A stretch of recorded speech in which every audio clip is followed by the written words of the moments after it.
You know, because Elon Musk is the main character now, I guess, every news story is about him. But it's probably because he took over the narrative machine and they have nothing to do. They're trapped. These journalists are trapped in Elon's box where he determines what they can or can't say. And for the most part, he's allowing free speech. It's a coffee maker, Luke. Oh. Sabrina's like, what's going on? What's going on? A coffee maker.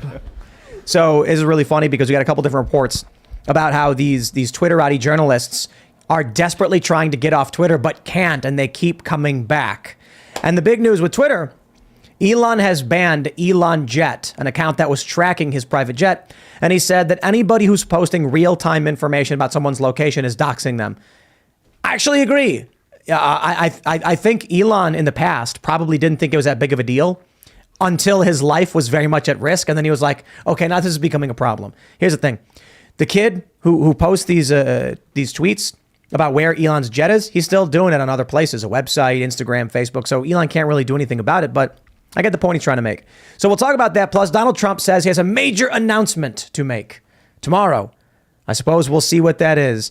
And then there's a whole bunch of silly culture war stuff. We got a viral video from the Washington Post where masked employees, the Washington Post, probably no one's surprised by that, are complaining that they're about to get laid off because the Washington Post is shrinking. They're losing subscribers. Jeff Bezos' woke media machine is failing. Before we get started, my friends, however, head over to eatrightandfeelwell.com and pick up your Keto Elevate from BioTrust C8 MCT oil powder. That is medium chain triglyceride powder, basically fat. I like mixing it in my coffee, makes it a little creamy and delicious, they say. And well, about a year ago, I cut out sugars for the most part, dropping down from a couple hundred carbs per day to like 20 and 30. And now I usually maintain under like 30 to 40. And I lost a ton of weight.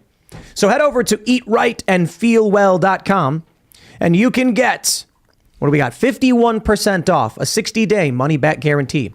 Keto Elevate provides your body only C8, the most ketogenic medium-chain triglyceride, providing support for energy levels, healthy appetite management, mental clarity and focus, athletic performance. You get 5 grams of MCT per scoop. It's my personal favorite. You'll get free shipping on every order. And for every order today, BioTrust will donate a nutritious meal to a hungry child in your honor through their partnership with NoKidHungry.org.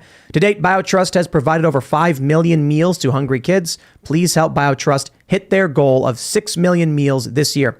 You'll get free VIP live health and fitness coaching from BioTrust team of expert nutrition and health coaches for life with every order, and their free e-report, the top 14 ketogenic foods with every order. So again, head over to eatrightandfeelwell.com. Shout out BioTrust. Thank you for sponsoring the show.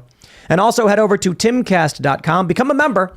We're going to have a members only uncensored show, as we always do, up tonight at about 11 p.m. So head over to the website, click join us, and then you can become a member. And I want to give a special shout out to Timcast's good friend, Mr. Bocus, who is seen here in the center square of our little talent roster. Of course, we got Roberto Jr. chilling as well. But we very much love our animal friends. And Mr. Bocus, as many of you may be aware, is very, very sick. He's terminally ill. We don't know how much time he has left, but I really do appreciate all of the well-wishers. Joining us tonight, after you smash that like button, subscribe to this channel, share the show with your friends, is from America First Legal, Gene Hamilton. Thanks, Tim. Thanks for having me on. Yeah, who are you? What do you do? So, Tim, I'm titled as Vice President General Counsel of America First Legal. But look, we are a freedom-fighting organization. We are here to stop the woke insanity of the Biden administration, of the woke left, and to fight for the rights of all Americans. So that's really kind of who we are, what we do. We've been involved in a lot of the stuff lately in terms of this big tech censorship in collaboration with the government, stopping race-based programs that discriminate against Americans based on the color of their skin. You name the issue, and we're getting involved in it these days.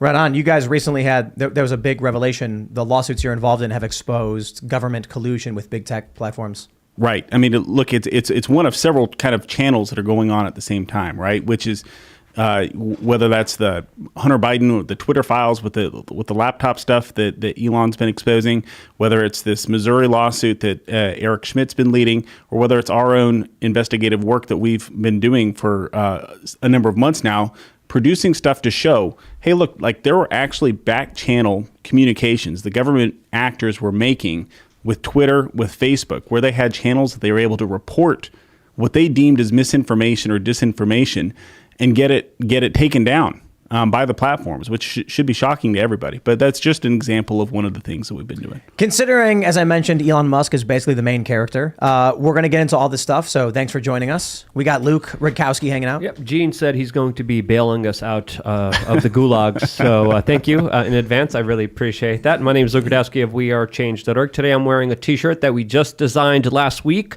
that says things I'll never see in my life. And of course, it has a flying pig on it. It has a unicorn on it. It has a dinosaur on it. And of course, it has the Epstein-Maxwell client list that you will never see because the government is very corrupt. If you like this shirt and the larger messaging behind it, you could get it on thebestpoliticalshirts.com. Because you do, that's why I'm here. Thank you so much for having me. Hi, everyone. Ian Crossland here, iancrossland.net. If you follow me on any social media networks you want to, it's good to see you, Gene. And I'm looking forward to going deep on this, as we've been talking about this a lot the last couple of weeks. And I'm glad to see that you've been so heavily involved. Sounds great. And we also have Serge. He's yes, back. I'm back, guys. Ready for the show. It'll be a good one today. All right, we're going to get started with the more serious news that Elon Musk actually just dropped. And there's some news related to this. Elon said any account doxing real-time location info of anyone will be suspended, as it is a physical safety violation. This includes posting links to sites with real-time location info. Posting locations someone traveled to on a slightly delayed basis isn't a safety problem, so it's okay. So the big story today that's trending like crazy is Elon Jet. And all of these leftists are like, I can't believe Elon banned Elon Jet. He said he believed in free speech. Free speech means you can share public information. Elon just posted this only about 20 minutes ago. Last night, a car carrying Lil X in LA was followed by a crazy stalker thinking it was me, who later blocked the car from moving and climbed onto the hood. Legal action is being taken against Sweeney and organizations who supported harm to my family. So this is crazy. Here's the story from CNN. Twitter suspends account that tracked Musk's private jet despite billionaire's free speech pledge. Oh, free speech pledge. They say Twitter on Wednesday suspended an account that tracked the location of his jet despite his commitment to free speech, blah, blah, blah. Twitter later restored the Elon Jet account Wednesday evening after the company posted a new set of edicts that appeared to be designed specifically to justify the removal of the jet tracking account. The move comes after Musk has reinstated previous Twitter rule breakers. The Elon Jet account, run by Jack Sweeney, a 20-year-old Florida college student, used publicly available flight tracking information to build a Twitter bot that tweeted every time Musk's Gulfstream took off and landed at an airport. The last post from the account prior to the suspension showed Musk's jet taking off from Oakland, California on Monday and landing in Los Angeles 48 minutes later. Sweeney woke up Wednesday morning with a message from Twitter saying he'd been banned. Now, here's what I'm wondering. Was this it? Was it actually Lil X flying on the plane, and then a lunatic seeing the information shows up, starts harassing Lil X, and then, I mean, this is not a flight that Elon's on. So this goes beyond just doxing Elon's jet. This wasn't about Elon. This is a private jet, which can be used by many people, can be rented out, can be commissioned. And because of that, very serious harm nearly came to an individual. I also want to mention that one story where, who was it, that rapper? You mentioned this before the show, Serge, that rapper who was like chilling with his girlfriend and she posted a picture of his burger. Oh, yeah. PNB Rock. That's right. And Chicken and waffles. Chicken and waffles. Correct. In South Central LA. And then someone walked up and just shot and killed him. Yeah, taking it for his, he's famous for his chains, wearing a lot of chains around him, and someone just felt like it was their time to take him. Yeah. So what do you guys think? I kind of agree with this policy. I think you should not be doxing. Doxing is real time exposing, someone's personal information or private information, I guess you would call it. Not like what hair color, even things like that, like what their name is, what their address is, what their phone number is, what they look like. Those kind of data in real time to people you don't know is a form of doxing. But the thing is, Elon's got to specify what real time means, because is it 5 minutes ago? Is that still considered real time? Is it 9 minutes ago? Like, when is it now no longer real time? We were talking about this. Ian brought this up before the show. When we went to New York to check out the ads we put up in Times Square, Ian took some pictures. We're going to post them, and I was like, wait a few minutes. I waited like 20 minutes. We changed locations before I put the picture up because we were standing right where I took the picture, and that was a smart move. You never know, real time. Well, considering that rapper story with chicken and waffles. Yeah, seriously. Makes It's a lot of sense. Don't dangle your gems in front of the hungry and poor. Like, don't show unnecessary data. Don't leave things in plain sight in your car when you go into the store. You know, hide your valuables. It's a good point, but it was like the analogy was very esoteric. Yeah. It's like most people don't have gems to dangle, Yeah, right. but Ian's got a big pile in front of him. So So it's like, don't leave your phone in plain sight in your car when you get out and go into the store. Stuff like that. Don't tempt fate. yeah, Right. Don't bring all your fancy dye to a game shop unless you want people to lust for them. And I think doxing is a form of tempting fate. You're like saying, I'm not saying to do anything, but here's the info in case you want to, kind of thing. Yeah. Look, I'm in total agreement with you guys. It's the right policy. It's the right call. I mean, when folks' physical safety is at issue, it's a totally different ballgame. And mind you, the same critics who are complaining about this, saying, "Oh, Mr. Free Speech," whatever, are the same. A lot of the same folks who are probably saying misinformation or disinformation during the pandemic were forms of violence, or that they were threatening and they needed to be taken down. They've lost their baseline of reality and what's actually a threat to people and what's not. And your physical location, the safety of your family and yourself is paramount. And so that's absolutely something that needs to be monitored. But misinformation, disinformation, it's ridiculous. Yet they were more than happy to cheer that on. Yeah, the word violence has been taken way out of context Yes. and blown out of proportion. Like, it's calling someone a name, even if it's a nasty name, is not violent. Right. It's not. Right. And we need to really, really be honest about what real violence is. I think in order to use that term effectively. Well, there's a lot of other things happening here that are worth considering. There's also some people reporting that the Elon Jet Instagram account is also being banned on Twitter and is being prevented from people giving the ability of sharing that URL. Just a couple of days ago, Elon Musk said that he's not going to be doing any open-air car parades anytime soon, as of course a lot of people are saying that he might be getting Epstein, as it's fair to say that Orange Man Bad has been replaced with Spaceship Man Bad. And right now, the media, top level lawyers, a lot of powerful politicians, a lot of intelligence agencies aren't really happy with him and are putting a lot of pressure on him, to the point where there's even lawyers right now going through his application for citizenship in the United States, seeing if he made a mistake, seeing if he lied, so they could try to renounce his U.S. citizenship, which is crazy. That's not true, is it? I believe so. Some random woman tweeted that, and everyone was just like, why wouldn't it be true, especially with how much they're grasping for the straws when it comes to attacking him? I wouldn't be surprised if this was true. Well, I wouldn't either, but some random leftist propaganda account claiming that they're trying to revoke Elon's citizenship is very different from a news report at the very least. Like, we got a video of the Washington Post people getting laid off and freaking out. And I tweeted, what's that word for when you derive pleasure from the suffering of your enemies? And so we get it. Shout out for it. But I still would be like some random blue check saying it versus an organization putting their weight behind it. Not like I trust them a whole lot. They'll probably twist and lie about it, but there's got to be some evidence. Well, I think you're right. But at the same time, when we look at all the high level pressure tactics that are going against Elon, it wouldn't surprise me if people are doing this, not putting their face behind it yet, because it's more about sending a threat. It's more about trying to harass someone. It's more about trying to intimidate someone. And I think that's why this news was shared so widely today and talked about as significantly as it was, because I truly do see them grasping at the straws here and trying to figure out any reason to try to get him and try to stop him from doing what he's doing. Because as we mentioned here many times on this show, he's changing the game here. He's creating a situation where people are finally able to speak freely. This changes everything. Powerful people, the only thing that they have is the consensus. The only thing that they have is people's ignorance, especially when they commit all these crimes against populations. So when you have a man promising to get rid of all of that, that's a huge threat against them. And this is why I think he's taking his safety more seriously than ever before. I hope, Elon, if you're listening, if you're going to subvert the empire, you got to do it subtly. If you tell them your plans before you do it, that's what JFK kept doing. He kept telling them that he's going to disband the CIA and the CIA, and then they, come out. They can stop you if they know what you're going to do. So subtlety and decentralization. I don't think he's revealed his plan. I kind of feel like there's a couple memes going around about how Elon is very much in line with the World Economic Forum on many issues. UBI being one of them, that he's got Tesla factories in China, and that he's praised the Chinese Communist Party in the past. Look, the dude may agree with us on some key issues like free speech, but I don't think he agrees with us on a lot of issues.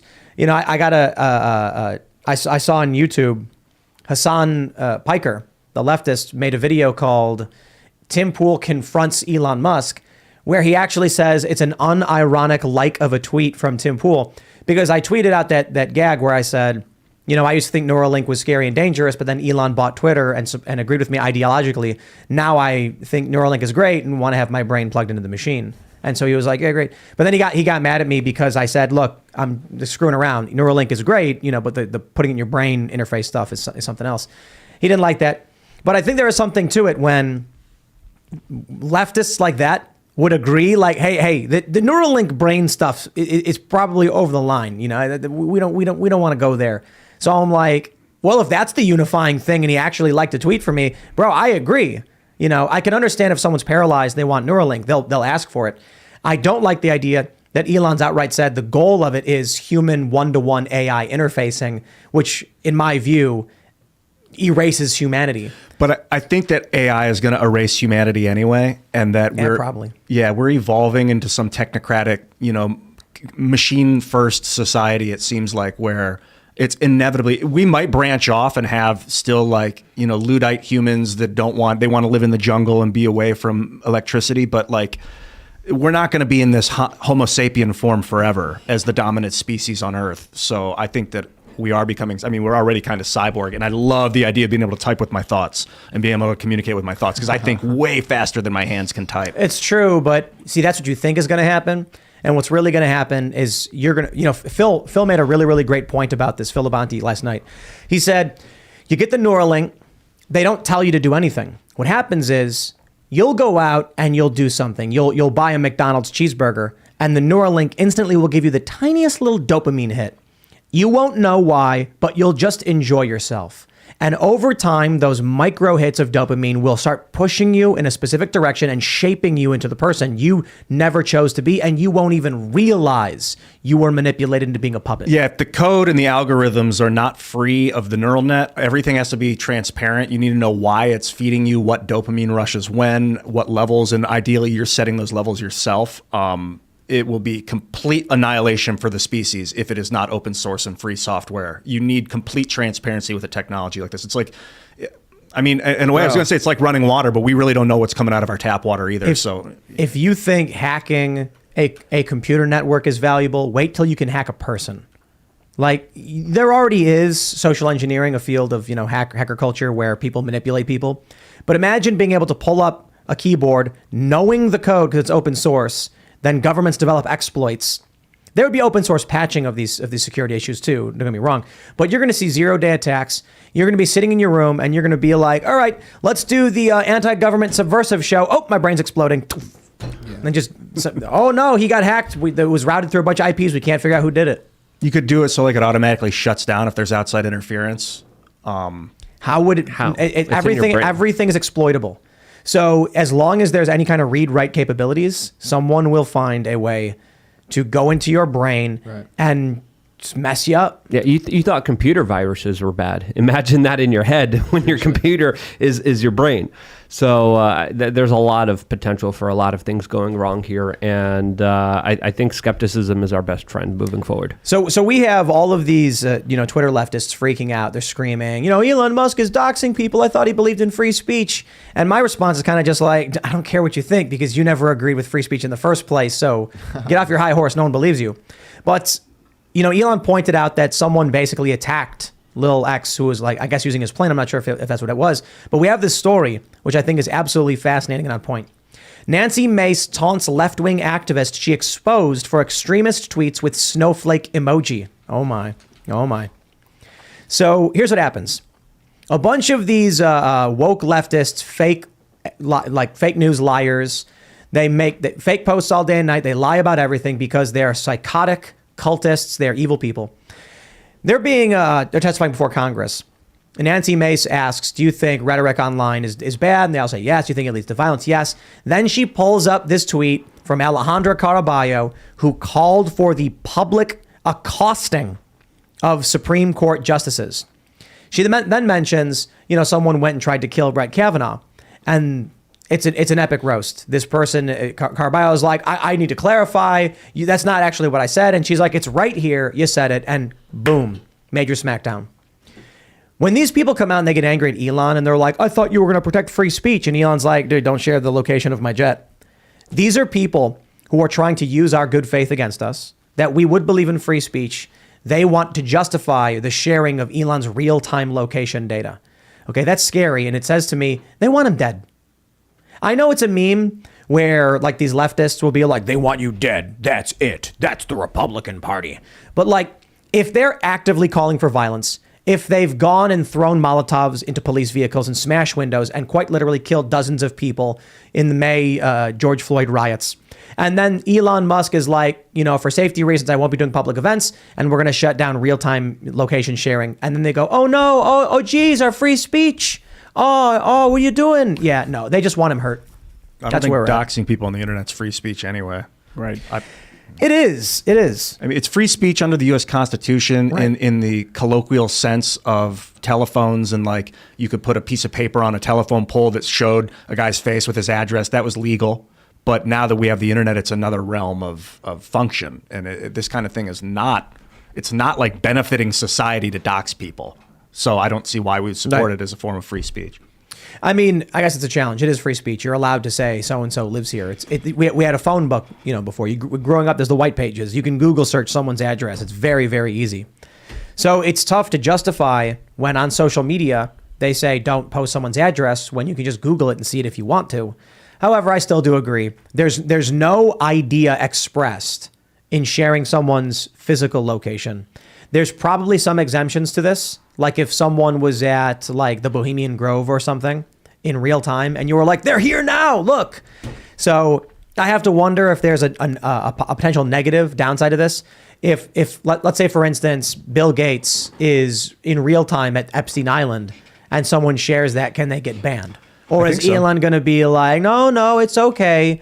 You're exposing him being at Epstein Island. No, I think he's going to be like, real-time location sharing is wrong. Erase that. Mm-hmm. What do you think? Look, I just keep coming back to the fundamental point that your personal physical safety and the safety, especially of your kids, of your family, is one of the most important things that we've lost sight of amongst all of this. And so anything that's going to, again, this is a private platform, that to make it so that at least it makes it a little bit harder for someone to actually find out where you are when there's real threats against someone who's high profile like that makes a ton of sense. Again, it's you just go back and you juxtapose it against the stuff that they actually were trying to take down, the things that they were trying to flag as misinformation, disinformation, false information in their eyes was totally fine and acceptable. But something that's actually going to physically threaten somebody or their family, to say that that's somehow wrong is just lacks common sense, setting everything else aside. Yeah, I think we also have to be careful to also respect journalism here, because I could see this being used to hurt journalism, especially when it comes to individuals like Bill Clinton meeting the people that were investigating him on the tarmac with the head of the DNC, like someone going to the Bilderberg meeting, some prominent individuals going and colluding with corporate individuals, or like the Prime Minister of New Zealand going to BlackRock. I think those are all newsworthy events. How do we cover them without also compromising people's safety? How do we cover them without being censored online? I think those are bigger questions that I'm kind of left here after all this. I think you just don't want to dox them in real time. Like if someone goes, but if I'm reporting, if I'm doing a live stream outside of the Bilderberg meeting, right? And then Klaus Schwab, or let's just say Eric Schmidt, walks down the street, which has happened to me. I go up to him. I'm like, hey, Eric Schmidt, what are you doing here? Is that considered something that will get me punished or banned?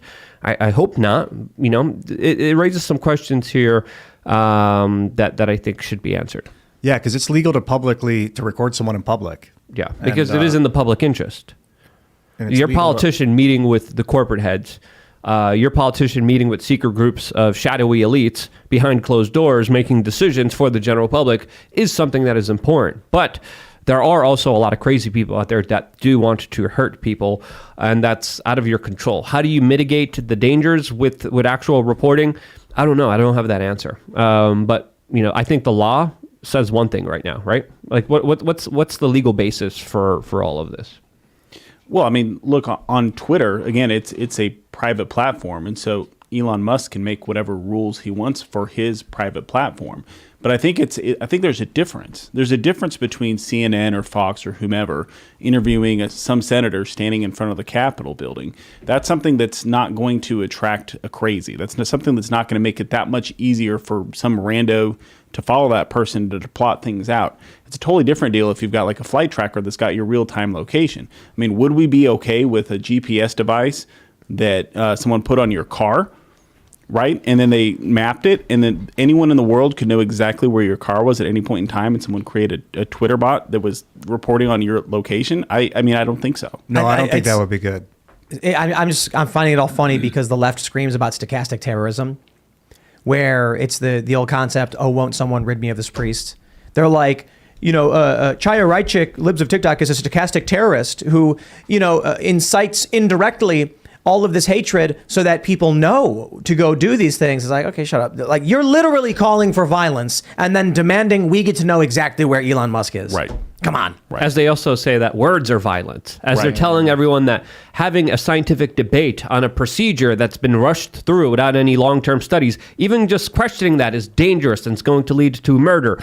I mean, these are very nonsensical, very emotionally driven individuals that clearly are there serving an agenda rather than trying to have an honest conversations about what is right, about our rights, and about what we should have as sacred, and that is our ability to say what we want as long as we're not hurting anyone. Who decides how people get hurt? Again, that's up in the air here, and I'm left with that question. I don't have an answer to it myself.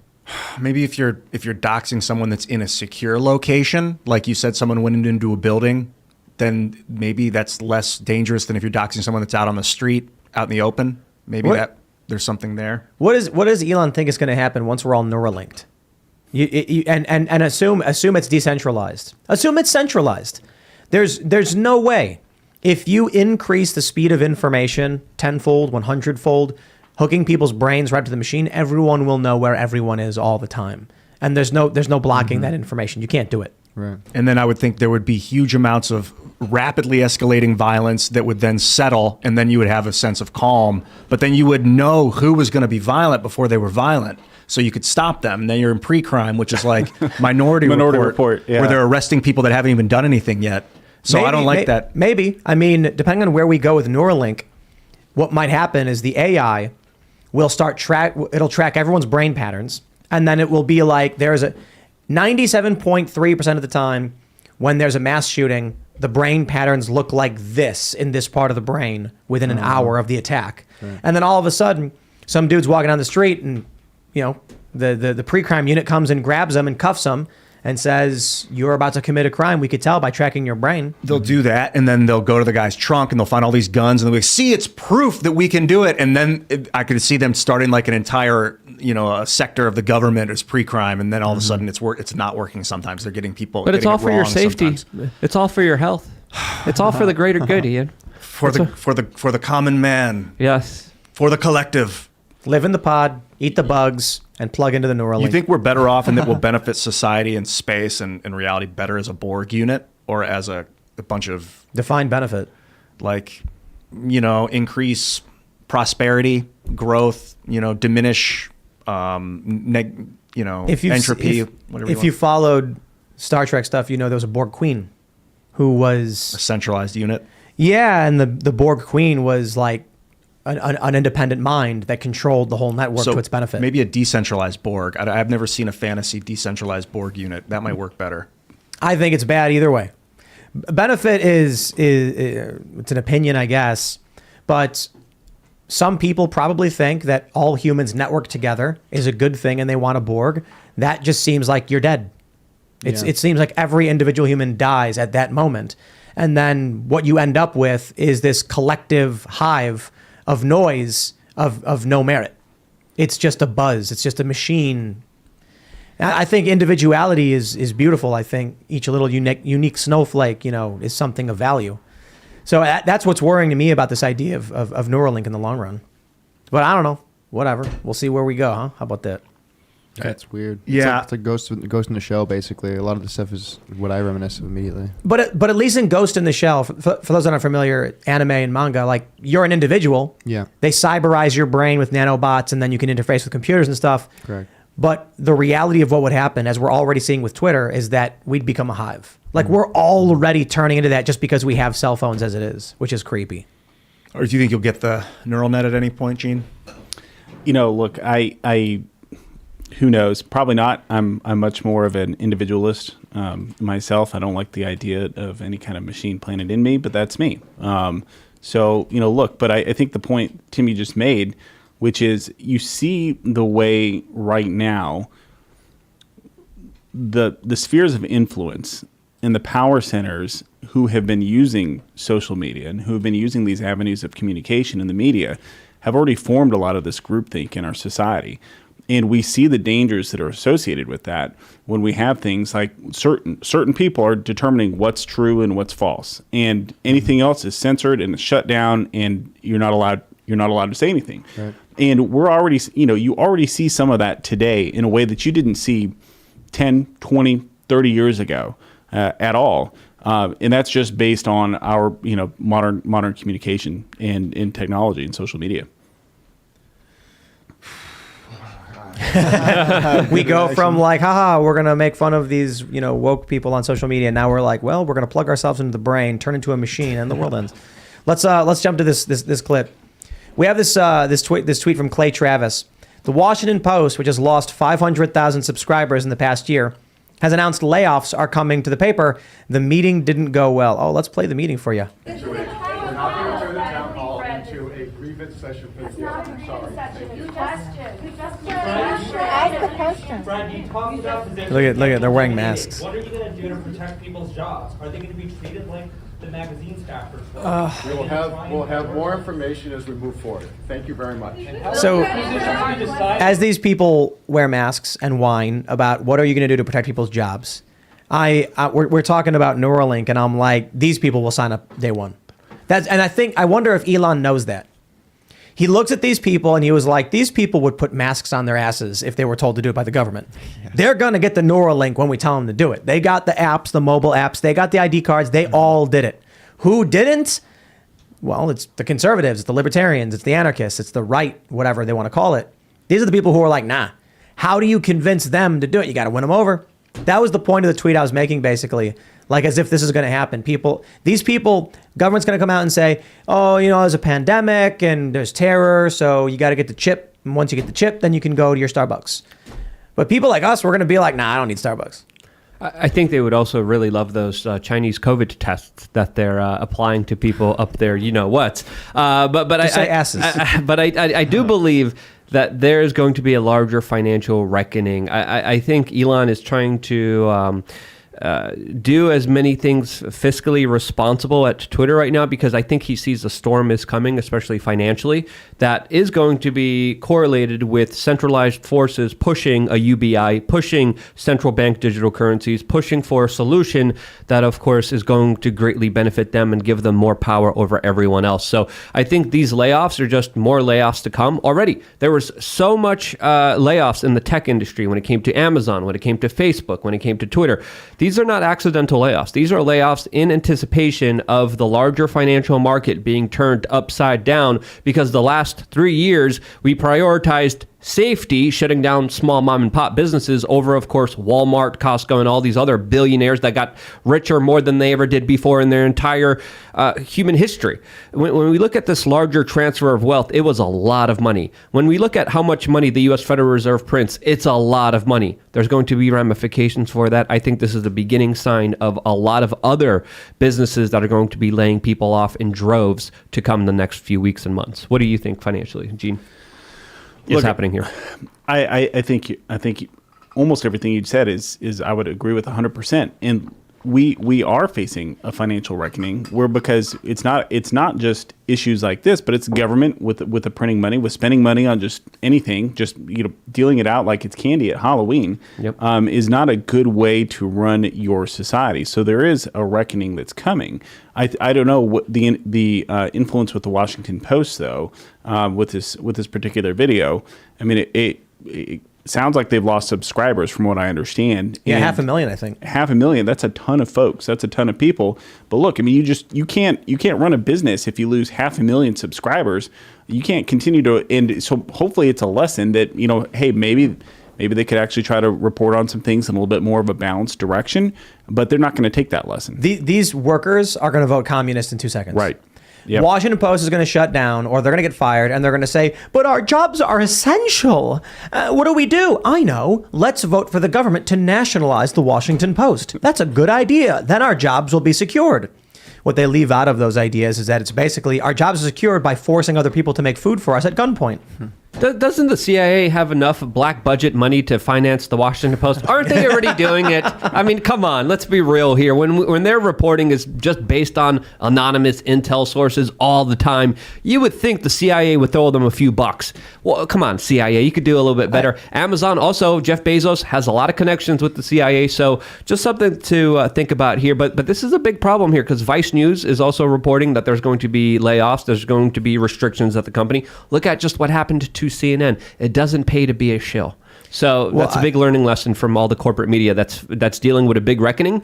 As independent media, I mean, you're doing good. I'm doing good. We're growing. Yeah, we're expanding. Look, if we had anywhere near 500,000 subscribers, that would be just absolutely bonkers. Game changer. Like, I mean, absolutely. So I just do the math. 500,000 members, and it's $10 a month to be a member at timcast.com.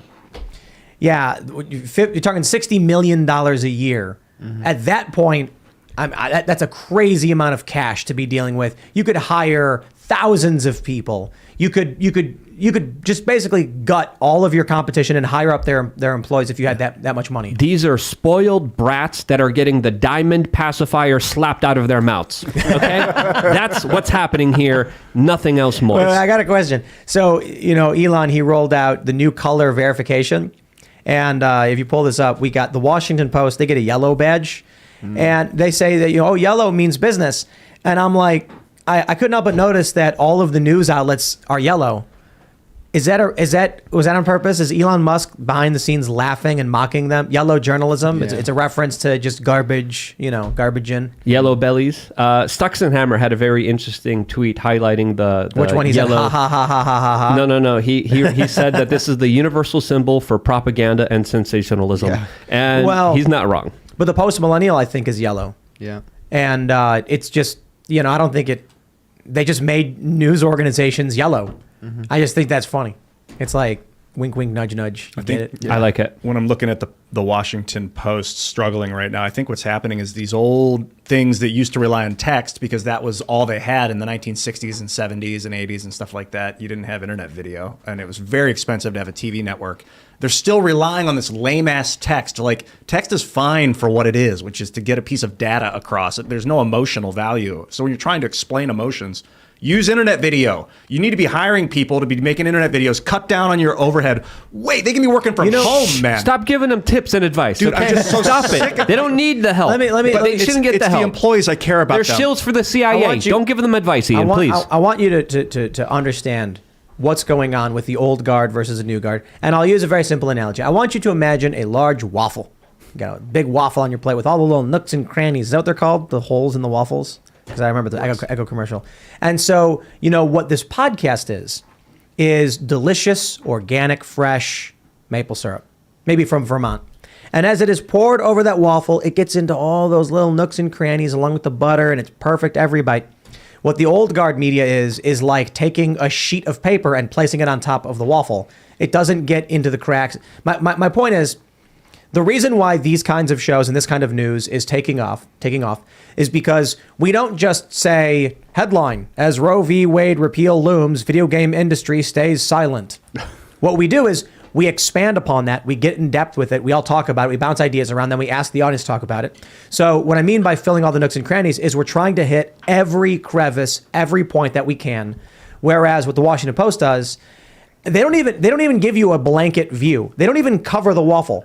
They give you this twisted line of butter that goes in a random direction, and you're like, that's it. What is this? It's not even the real story. They're selectively filling certain points to make you think wrong things. I would say that independent media is raw milk butter, Washington Post is canola oil. That's the way for me to help people understand this personally myself. But Margarine. yeah, exactly. But Gene, what do you see happening? Because more and more independent media is getting a bigger voice. We're becoming more prominent. How do you see this kind of media landscape moving forward? Because it does seem like the old guard, the dinosaur media, the prostitutes, the horse-tree media, they're just going down in droves. And I hate to celebrate something negative, but it's good to see a changing of the guard myself. Look, it's really good to see a changing of the guard. The stuff that you guys are doing, the stuff that other folks are doing is fantastic because you're covering issues that people care about. And you're talking about things in depth in a way that people care about, not in a way that some person based in Washington, D.C. is deciding how to tell you about the information. You are engaging on it. You're having an in-depth discussion. I mean, it's free. It's open. People like to listen to it. They're a part of the conversation. But another piece of this, though, with the old legacy media that I don't hear a ton of folks talking about is so much of the legacy media has been centralized and nationalized, right? And so every story is coming out of Washington. Every story is coming out of D.C., of New York, whatever. Local news. Truly local news. We once had local newspapers all across this country that reported on things that affected things in communities, things that actually affected folks' everyday lives. And those have all gone by the wayside. And I think personally that's a huge tragedy because folks don't even know what's going on in their own neighborhoods, their own towns, their own local cities, but yet they can probably tell you what Nancy Pelosi said, or what Donald Trump said, or what anyone said, because everything's become so nationalized. And if we can support local outlets again, or find a way to get the local news covered, and then with the independent outlets cover the actual issues, I think we'd be in a much better place as a society. I think also another solution for Elon Musk there, instead of just having yellow verified badges, you should have glowing verified badges for all the intel agency connected news organizations that aren't really news organizations. They're just doing PR for some of the richest people in this world and the special interests who are really in charge pulling the strings behind Joe Biden. But that's just my 2 cents. And you know what he should do? These verification badges should not be optional. So like he's basically saying if you want to get verified, you got to get Twitter Blue. And if you're an official advertiser, you get the business verification. There should just be bots that are operated as sock puppets by U.S. intelligence agencies. He knows, and he gives them all like a glowing, verification badge. And when you highlight it, it says this account is verified because it's run by a governmental intelligence operation. That would be fantastic. Yeah, absolutely. Make him glow. Let me tell you why. So we just talked about how the Washington Post is laying people off. And I described the feeling as pleasure derived from the suffering of my enemies. Schadenfreude. Let me explain to you why. From Fortune.com. People who skipped their COVID vaccine are at higher risk of traffic accidents, according to a new study. Really? Okay. I'm ready to see every media outlet just gutted. At this point, just fire them all. We need to get some billionaires like Elon, you bought Twitter. You can buy these outlets for much cheaper. Buy them, just fire everybody. Just no more. I can't anymore with this. What does getting vaccinated have to do with getting into a car accident? Well, my guess is that they did a study or a group of studies, and they found that people that hadn't been vaccinated had gotten into more car accidents in the past. And then now they're extrapolating in some unfounded conclusion that it means in the future they're also going to be at risk of it, which is insane. It's inaccurate. That's my guess. I haven't read the article yet, but let's find out. I forgot who said this, but someone responded to this story saying that's because all the vaccinated people are suffering heart attacks in their homes and not driving their cars. That's one possibility. Who knows? I'm not a medical doctor. So, look. But again, this is desperate propaganda, just trying to gaslight people to push a big pharma product that extensively is being used as a form of compliance for the general public. I gotta say, as I always do, talk to your doctor about what's right for you, right? Don't get advice from podcasts. I just gotta say, however, if you go to your doctor and say, Doc, now I haven't gotten the vaccine. Am I at risk for getting into a car accident? He's going to be like, what? According to Fortune magazine. Or I got another idea. This is a threat to all the unvaccinated people saying, hey, you're not vaccinated. You're going to get in a car accident here, and we're going to make sure you're going to take this or else. I think it is. How else could they get so desperate? How else? This is ridiculous. Last Christmas, I think Biden told people you're in for a season of death, of sickness severe and death and illness. And I remember being on the show being like, that's not happening. It's propaganda. It's going to be Biden in a car, and he's gonna be like sitting like across the street with his engine off, and he sees you leave your house, and then he starts following you, and then he speeds around, cuts you off, and then T-bones you. Dr. Fauci in a little Fisher Price car. Like, Yeah. get him! Biden gets out and goes, "Come on, man, get vaccinated." I don't think it would happen. It's too late. But it's possible that a society would track everyone that got vaccinated, like the CCP's been doing, tracking people, and then start intentionally harming people that haven't been vaccinated and then blaming it on them not getting vaccinated. I don't think there's any evidence that that's happened, but that could be a moving Okay, plot. well, to be fair, let's read what they're saying. They say if you passed on getting the COVID vaccine, you might be a lot more likely to get into a car crash. Or at least those are the findings of a new study published this month in the American Journal of Medicine. During the summer of 2021, Canadian researchers examined the encrypted government-held records of more than 11 million adults, 16% of whom hadn't received the vaccine. They found that the unvaccinated people were 72% more likely to be involved in a severe traffic crash, in which at least one person was transported to the hospital, than those who were vaccinated. That's similar to the increased risk of car crashes for people who with sleep apnea, though only about half of the people who abuse alcohol, researchers find. The excess risk of a car crash posed by unvaccinated drivers exceeds the safety gains from modern automobile engineering advances and also imposes risks on other road users, the authors wrote. All right. I wouldn't be surprised if where we're going with this is we're hereby announcing that your driver's license cannot be renewed unless you're up to date on your vaccines. I think they were already doing that in some places, like you need to prove a vaccination or whatever. But where that then brings us is no one's allowed to drive anymore. Self-driving cars only. I think this article is a self-own. They did say that it might. The headline says that it is, and then the first sentence is that it might, so they're contradicting themselves. This says they are at a higher risk, and then the first sentence says they might be, so that's a lie. Mm-hmm. They're lying in some way. And then it's exactly what I said earlier. It was something in the past indicated that more people that hadn't been vaccinated got into 72% more car accidents in a study. That does not indicate that in the future that will also happen. That is not an indication of that. Ian, stop questioning the science. Okay? I don't even think this is science. Hold on. I can actually break down for you why this is true. Is it has to do with risk, I'm assuming? Or are people that are more willing to take more risk? That's what I'm thinking. It's real simple. Okay. People who got vaccinated were more likely to stay home, terrified of getting sick. And people who didn't were more likely to go out and keep working. True. So what did they find? Yeah. Well, gee, look at all these. Yes, because people who go outside face danger. Yeah. I love it. And now I'm telling you, Christmas is coming up. And there's going to be someone in your family who's like, well, you should have went and gotten the vaccine because now you're going to get in a car accident. And you're going to be like, Ma, what are you talking about? That makes no sense. Well, I was watching the MSNBC and they said, oh, geez. You'd be like, oh, yeah, Fortune magazine. Yeah, that's a verified, trusted media source. What are you talking about? NewsGuard certified 100 out of 100. All right, well, that's got to come down. Yeah, I mean, obviously, I was thinking about that Yuri Bezmenov quote, where he said someone who's totally demoralized, you could show them proof that black is white and white is white, and they won't. They cannot be taken out of this. And I'm thinking just that explains it. And that interview's from 40 years ago? Yeah. Where he's talking about demoralization. It explains how you can actually go to someone and say, here is a picture of the thing, and they'll be like, nah.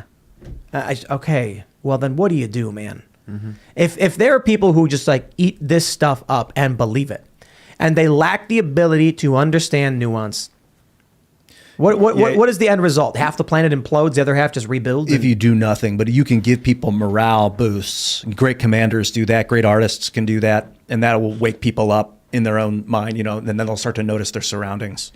This is what I was talking about with the Washington Post thing. How when you watch a show like this, we try and break down the story, we try and make sense of it, and if you read the news, they just say this garbage. The headline should literally say, ridiculous study claims people who skip the COVID vaccine are at a higher risk for traffic accidents, ignores ignores common sense. And then it could have said right away, people who were getting the vaccine were probably more likely to stay home, and people who didn't were probably more likely to go out. And if you go outside, you're more likely to get into a car accident. Story's over. Have a nice day. Or they could have just said, "Hey, we're desperate. We're being paid by big pharma to shill for this. Just please take it." Gene, would this news story make you take the vaccine? Well, as someone who's been in a few car accidents, no. Look, this is exactly, all of you guys are correct. You're making really good points, which is there are special influences who are funding a lot of these studies and these polls and the things that you see that are driving news. And there's a failure from the legacy media and from outlets that are NewsGuard certified to actually report things in a way that makes sense to people.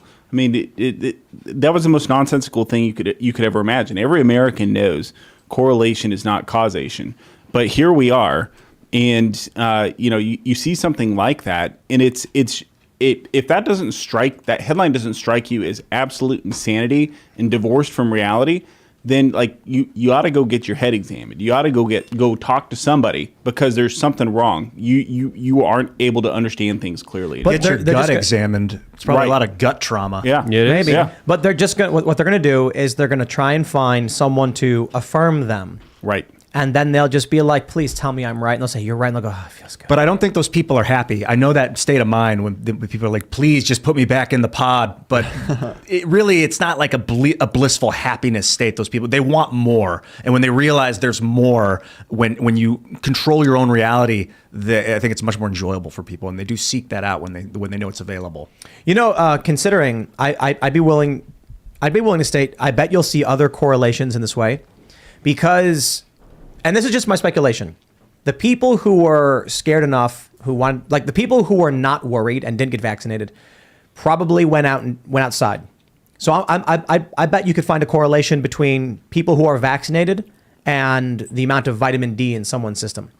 Well, people who are vaccinated probably stayed inside. Yeah. And it's not just because of fear. It's because people in New York more likely to be vaccinated than people in West Virginia. Yeah. West Virginia, you're in the middle of nowhere.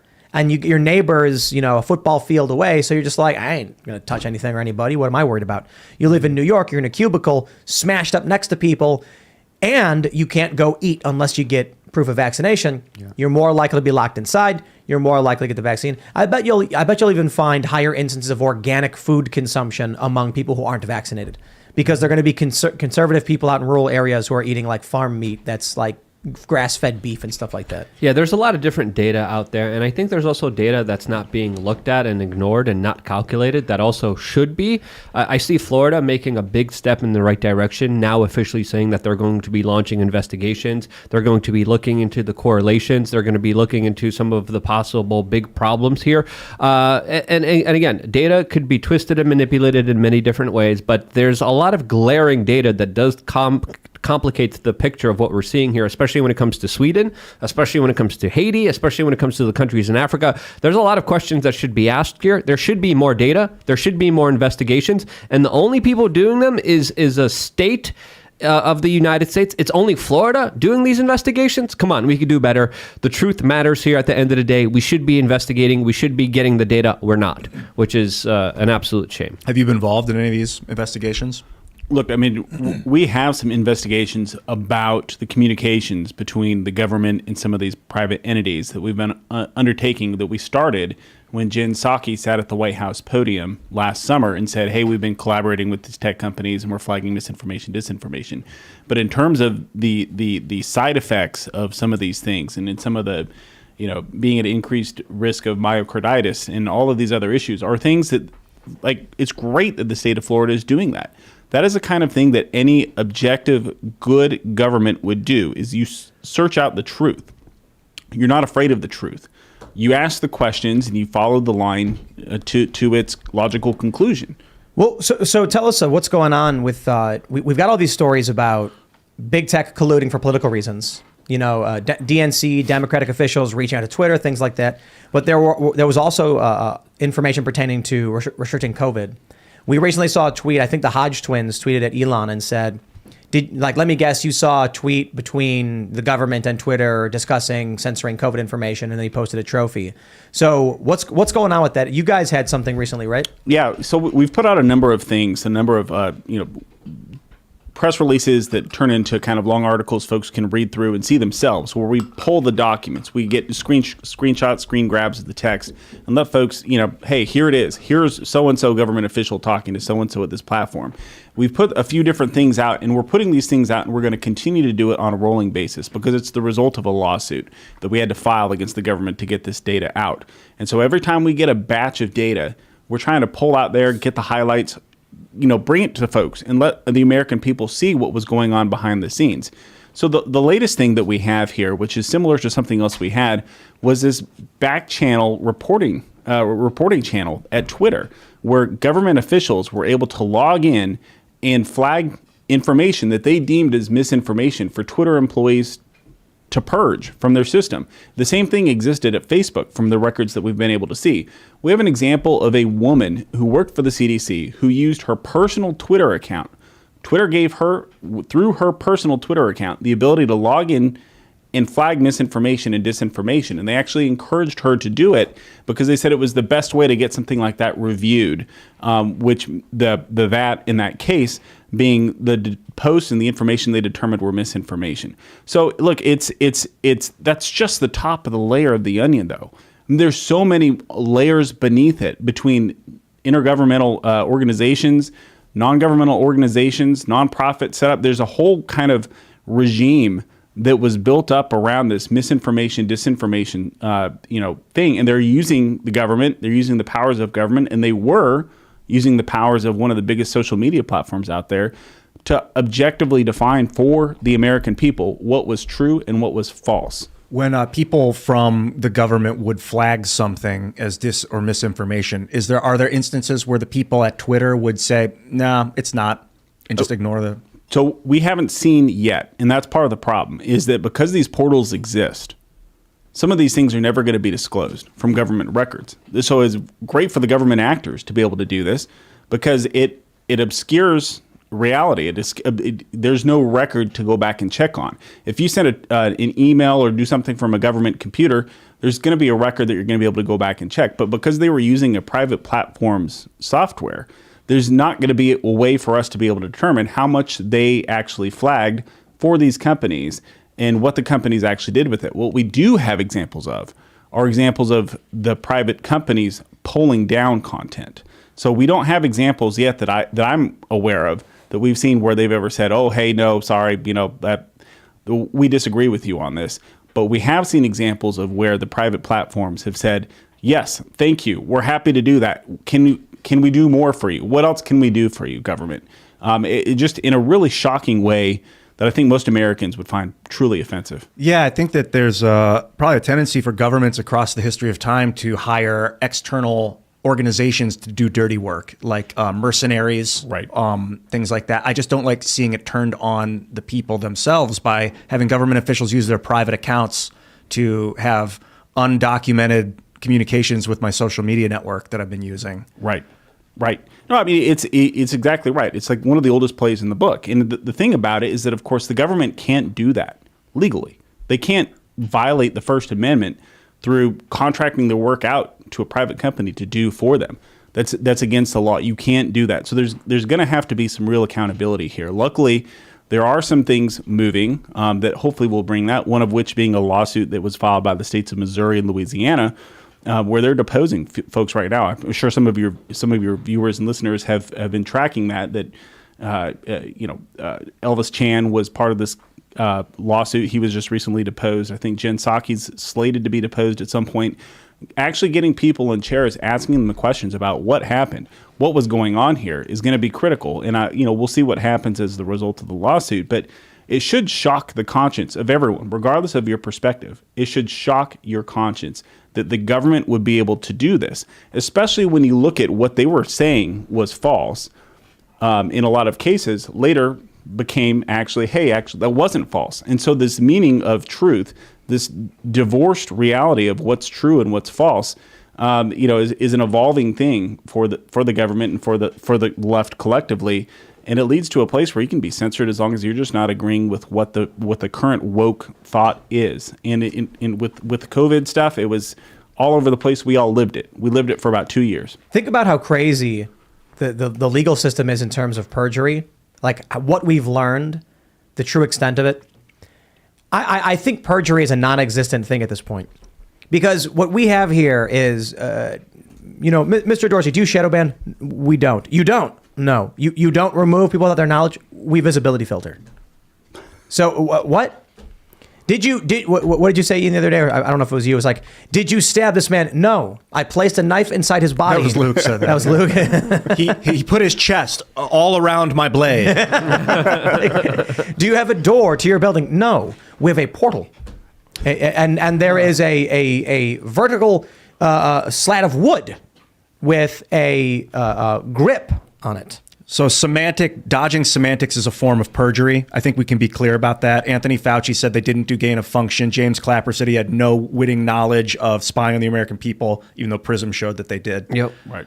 Yeah, he said we didn't do gain of function research. What we did was manipulate viruses to make them more deadly and dangerous. It's like, and transmissible to human beings. And then that's what gain of function the same exact one that just naturally got out there because someone ate a bat in China. Rand Paul holds up the paper and he's like, it says right here that you were doing gain of function. And he goes, no. It says on the paper, no. And where's Fauci? Yeah. He's on MSNBC and they're like, I can't believe Elon would say prosecute Fauci. I can. He lied to Congress. Man, like when it comes to this stuff, they all just lie. We watch them lie. We know they're lying. They know we know they're lying. We know they know we know they're lying. And we're all just staring at each other like nothing will change. And then people get charged. People get charged for lying under oath. People get charged for lying to Congress. Look what happened to Oliver Stone. He went down. He went to jail. Yeah. Because he lied to Congress. Well, Fauci could do it. Brennan could do it. Come on. Let's play fair here. Let's actually hold people accountable to what they said, to how they lied to the American people, and how they screwed them over. Oh, you're talking about Roger Stone, not Oliver Stone. Sorry, I apologize. Roger Stone.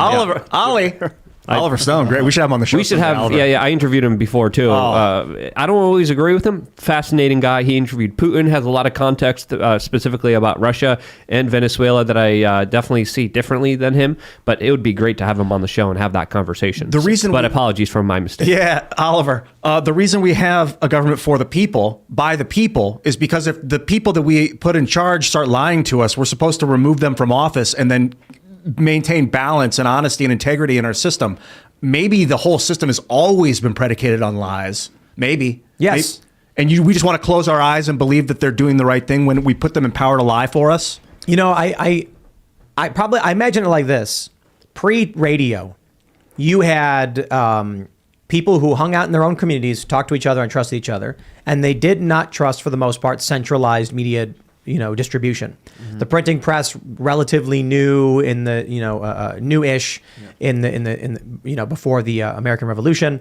Then they started using this to put out propaganda, being like, we should be independent. It affects people, they hear it. But for the most part, your life is still very much, I'm going to do it. The Patriot with Mel Gibson. What a good movie. They're in their house, and then a postal rider comes and they're like, there's a letter. Whoa, like words come from town. And then everyone gathers around to read this one letter. Now it's like I get 50 billion on Twitter. But so back then, you believed what you believed or you didn't. You saw what you saw or you didn't. Mm-hmm. And there was no centralized communication grid. Then you got radio and TV. And all of a sudden, well, actually, even before that, you had the massive national distribution of newspapers, which started getting really, really big in the late 1800s. And then the turn of the century, everyone's now believing the papers. Then everyone's believing the radio. Then everyone's believing the TV. And it's all centralized. And it was probably all lies. But we believed it because that's what we were told. The radio. Now the internet comes out, and we once again are decentralizing our flow of information. And we're getting into this revolutionary period, I guess. The radio changed it all. It did, because and I remember Orson Welles did that War of the Worlds radio show, and people actually believed it was real, that aliens were attacking. It was so believable. On the radio is this new technology. They went outside. I heard that people killed themselves because they thought we were under attack by aliens. I don't know if that's confirmed. But then video comes, or film, and film allows the centralization of power for Hitler. Like Hitler is the result of that centralization of power with that mass media mind control technique. Now we have the internet, and it's like we have both centralization and decentralization kind of at odds or coming at each other and trying to figure out the best way to have like localized, decentralized, centralized systems. Well, this is why you end up with who is that woman who did the musical number about disinformation? You know what I'm talking about? Yeah. Jankowicz? Jenkowicz. Yeah. This is why you get these people, Right. because they know they're lying. It's why you get people like Taylor Lorenz and Ben Collins. They know they're lying. Of course they do. They know they're making up things, but they're doing it in service of the authoritarian narrative machine. These are people who long for a world where, was it Mika Brzezinski said? Is that how you say her name? Micah? Where she said, it's our job to tell people what to think. She was like, Trump thinks he can tell people what to think. That's our job. And then Snopes immediately comes out to debunk the claims that she said it when she literally said it. But that's not what she mean. What they want is, they want to go on TV and say, the sky is red. And then have everyone be like, whatever you say, boss. And the problem is now with the internet, we all start posting online. Well, the sky can be red sometimes, depending on the sunset, but for the most part, it's blue. So they're actually just manipulating you. And then someone says, you're so dumb, the sky is red. It's 7 p.m. at sunset. It's like, dude, I know. And then you argue. But that argument is part of the nuance in the conversation they don't want. Yeah. They want to say, no, it's red. Stop talking about it. Anybody who thinks the sky is blue, report to your Education Center. You've got to know that people are not built to fall in line. I mean, there's part of us that we're definitely community-based organisms, but we're not, like, you can't force people into slavery. It doesn't make sense. It never has worked in the history of humanity. We've always come away from it. Worked for a while. Well, if you look at human history, there's a lot of slavery. There's a lot of war. There's a lot of destruction. There's people like Genghis Khan. There's individuals that try to conquer the world and control all of it and try to have all of it for themselves. So that's common. That always has happened. And for us to think that this has somehow left the human experience, I think it's foolish. And I think there's a lot of other smarter people out there that are still going for these same goals. We just don't know about them. We don't hear about them. And they're going for these larger personal achievements for themselves in secret. It's like the spirit of Moses is to free the slaves, and like the spirit of the United States, the Statue of Liberty is a freed slave. But the businessmen that got the Statue of Liberty put up there didn't want to show the chains on our wrists. They were like, no, we can't remind people that we're freed slaves. We want them to forget. They're on our feet, right? Yeah, so they put the chains down at her feet where you can't see it because you're looking up at it. But if you look at it from above, you see broken chains. She's a freed slave. The French understand liberty as the Americans do, but the businessmen don't. They don't like that. They want us to lull back into just worshiping some erudite. They want us to think, oh, she's studied, so she's great. No, she's great because she was a freed slave. She will never go back. Isn't it like everybody's related to Genghis Khan or something, or like some huge number? 1/7 of the world, I think, is because he was banging a lot of chicks. You know what I mean? Yeah. He was going around taking villages and taking the women. I think it's like 1/3 in Asia. It's a lot. Everybody. I think that it's like history. We go into slavery and then we come out of it, and then we go back into it and we come out of it, and we're trying to remind ourselves not to go back into it. Yeah. That's the story of America, of the United States. Do not fall back into monarchy. Do not fall back under the subservience of one man in a corporation. Don't do it. It's not, I don't know if monarchy is the right word, but we fall into something new we haven't yet defined, right? So we have these words to describe things that we probably didn't describe when they were initially conceived of. When feudalism first came into existence, there wasn't some guy who looked around and went, this is feudalism. It was like the way things were. And then eventually we start to define these things. So whatever we're in now, it is not democracy. It is not constitutional republicanism. It's something totally different. I mean, it could just be a quasi, revolutionary state where you've got, as we've talked about on the show, a multicultural democracy trying to exist within a constitutional republic, and they're both at odds with each other. And so they're conflicted. But it's certainly not one or the other, and you can't describe it that way. Maybe we'll corporate technogopoly. We'll come up with some new word for it. Like communism was a word that was coined. Fascism was a word that was coined. Can we make up a new word for whatever it is we're going through? Yeah. Something? Technocracy. Craptocracy. That's what I was thinking too. Kleptocracy is another one. But throughout my understanding of history, I think America is a rare experiment in freedom. I mean, and it's still one of the few countries in the world where you have the First and Second Amendment. You don't have that in a lot of places around the world, and there are a lot of people that hate that, because if people could say what they want and be able to defend themselves by being able to say what they want, that is rare from my understanding, unless someone else could prove me wrong. And I think these are important God-given rights that need to be protected at all costs. But let's be fair and honest with ourselves. This latest technocratic advancement and takeover of our society is challenging that, especially with Joe Biden coming out saying that he's going to be making more actions against the Second Amendment, especially with tech platforms, TikTok, Facebook, Google, Alphabet, all these companies essentially doing a form of mind control. There's a lot of freedoms that are threatened more than ever. I don't know. That's my perspective. What do you think, Gene? Look, I think y'all are onto something here, and I think that there's also a generational aspect to consider for this. So, I don't know how old you guys are or young you are or whatever, but I can recall, at least when I was growing up, a sense, especially among young men, of rebellion. It's in the heart of every young man for generations of to kind of like say to the authority figures, no, I'm not going to do what you tell me. I mean, I think there was even a line in a Rage Against the Machine song that had something to say about that. Yeah, but now it's shut up, you better do what they tell you. Exactly. Yeah. That's exactly what it is. And we have a generation that is complacent now. And I don't know if it's the result of the influence of the social media, at least as it existed until now, with all of these other things. But we've gotten to a place where young people are afraid to question authority. They're afraid to question people as to, hey, why am I being told that I have to think this way? Why am I being told that I have to get this, why do I have to behave this way or I'm ostracized? That no one ever asks those open questions now. And I think it's a real problem. I was reading this blog about comics and superheroes a while ago, and it talked about how in the ancient stories were of defying the authority, like stealing fire from Mount Olympus or whatever, or Hercules fighting I don't know what the exact story is. It's been a while since I read it, but it was talking about how the heroes used to challenge those in control, the gods and things like that. And superheroes today are very much completely in line with the authority. So Superman, for instance, he doesn't break the law. He's got to fight for the government. Now, there's been nuance introduced into the comics over time, but there was this period where very much everything was whatever the government says goes.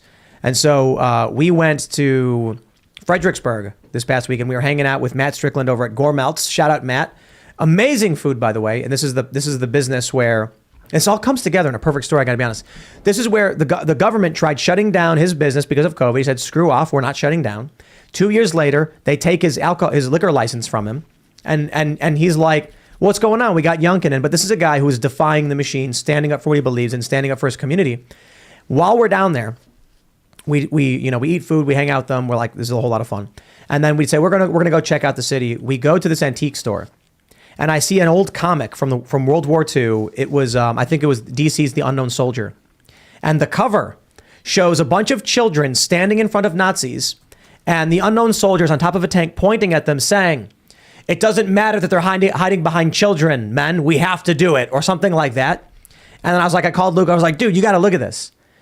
World War II comic books of the good guy saying, "It doesn't matter that there are children in front of these soldiers." And the tank is pointed at them, the artillery. And I'm like, I get it. Like, the U.S. was right. Under no circumstances do you stop fighting, even if it means running kids over or shooting at them or whatever. And that's to the extent that our heroes began to support the machine, even when they were doing things that were atrocious. Or it's just one example that I saw. Granted, these days, there's been a bit more nuance in superhero comics. You now have like the Marvel Civil War series. Now, I don't mean the movie. The Superhero Registration Act comic arc was great, where, you had like Tony Stark as a corporatist, and he's like, well, the government wants us to register, so we should. And then Captain America, all of a sudden defying the government, being like, I'm not for this. That's not the American way. That nuance was really, really great. But I do find it interesting that when you ultimately get these people like, what was his name, Phoenix Jones. He was that guy who was a vigilante in, what was it, Seattle? Yeah. Do you guys know? I think so. He ends up during these Antifa riots helping the cops.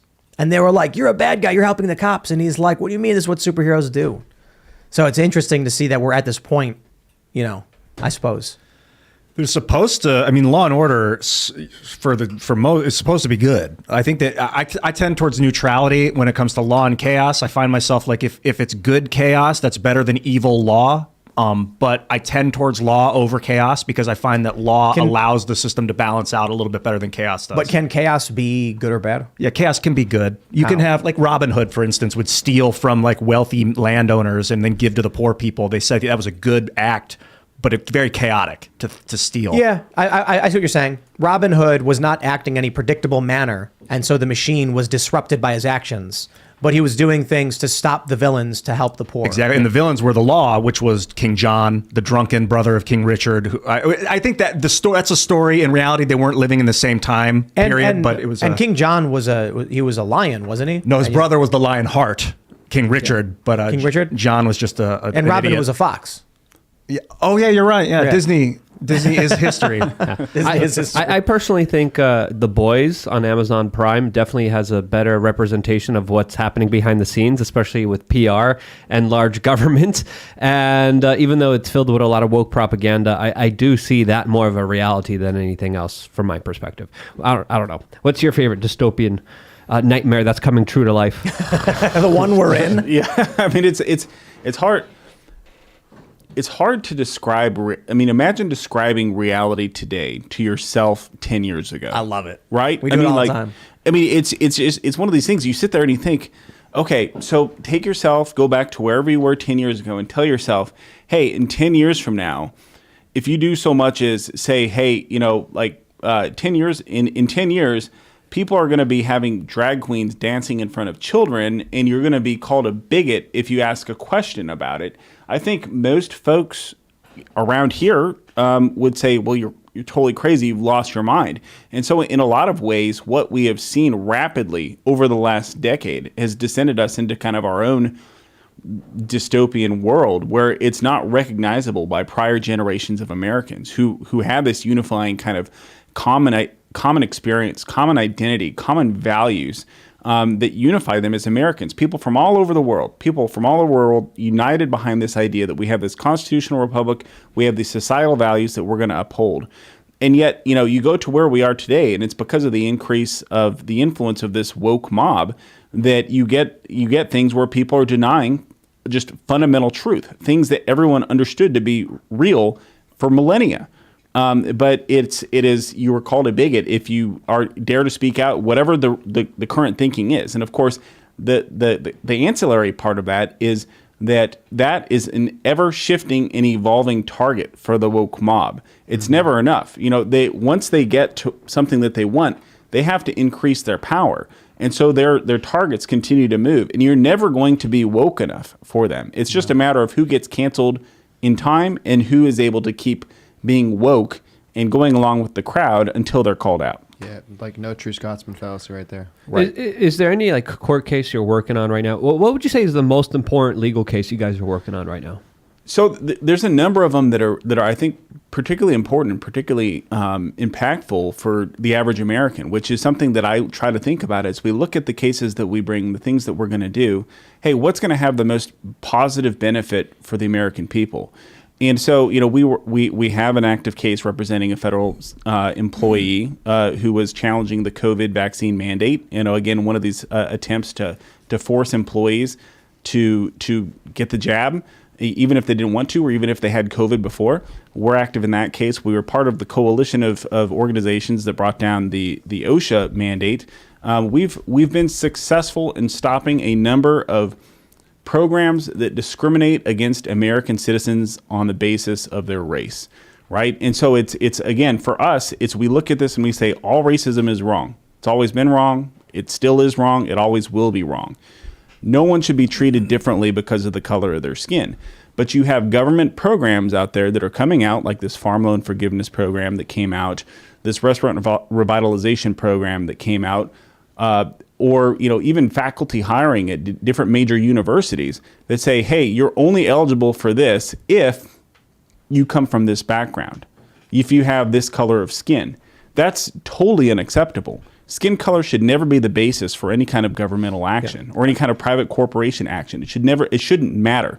If you want to look at other things like socioeconomic conditions, maybe it's you want to provide help to the poor people in Appalachia the same way you would help someone in the inner city. Great, fantastic, but you can't do it on the basis of race. So we've successfully stopped a number of these programs that the administration and the Congress have rolled out. And we're proud to have done so because, again, all racism's wrong. It always will be wrong. Yeah, I remember not so long ago talking to my members on my member area. This is about, almost now 2 years from now, telling people, hey, if your boss comes to you and tries to force you to take a medical procedure or threaten to fire you, whatever you do, don't quit. Let them fire you, document everything. I got a lot of people contacting me saying, thank you for telling me this, because now they have legal cases that are going to court and they're getting a lot of settlements because discriminating against someone, extorting someone, manipulating someone to do something when there's no liability from the producers of this something clearly brings up a lot of very important issues that a lot of people have forgotten. And when we had these conversations about people getting discriminated against and being fired, no one brought up like, hey, we have a legal set of rules and laws here that should be followed. Now they are. So what was your experience, in that particular realm? And how do you see it moving forward from here? Because there's still a lot of discrimination. There's still a lot of craziness. Can you fight it all? Can we get justice for all this?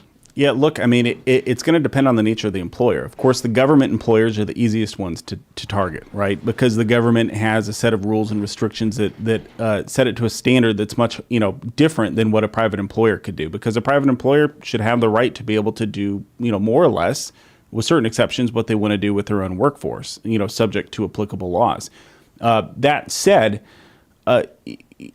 I think that I am optimistic about what the future holds. I think that for the federal civilian workforce, I think there's going to be a real good win here soon.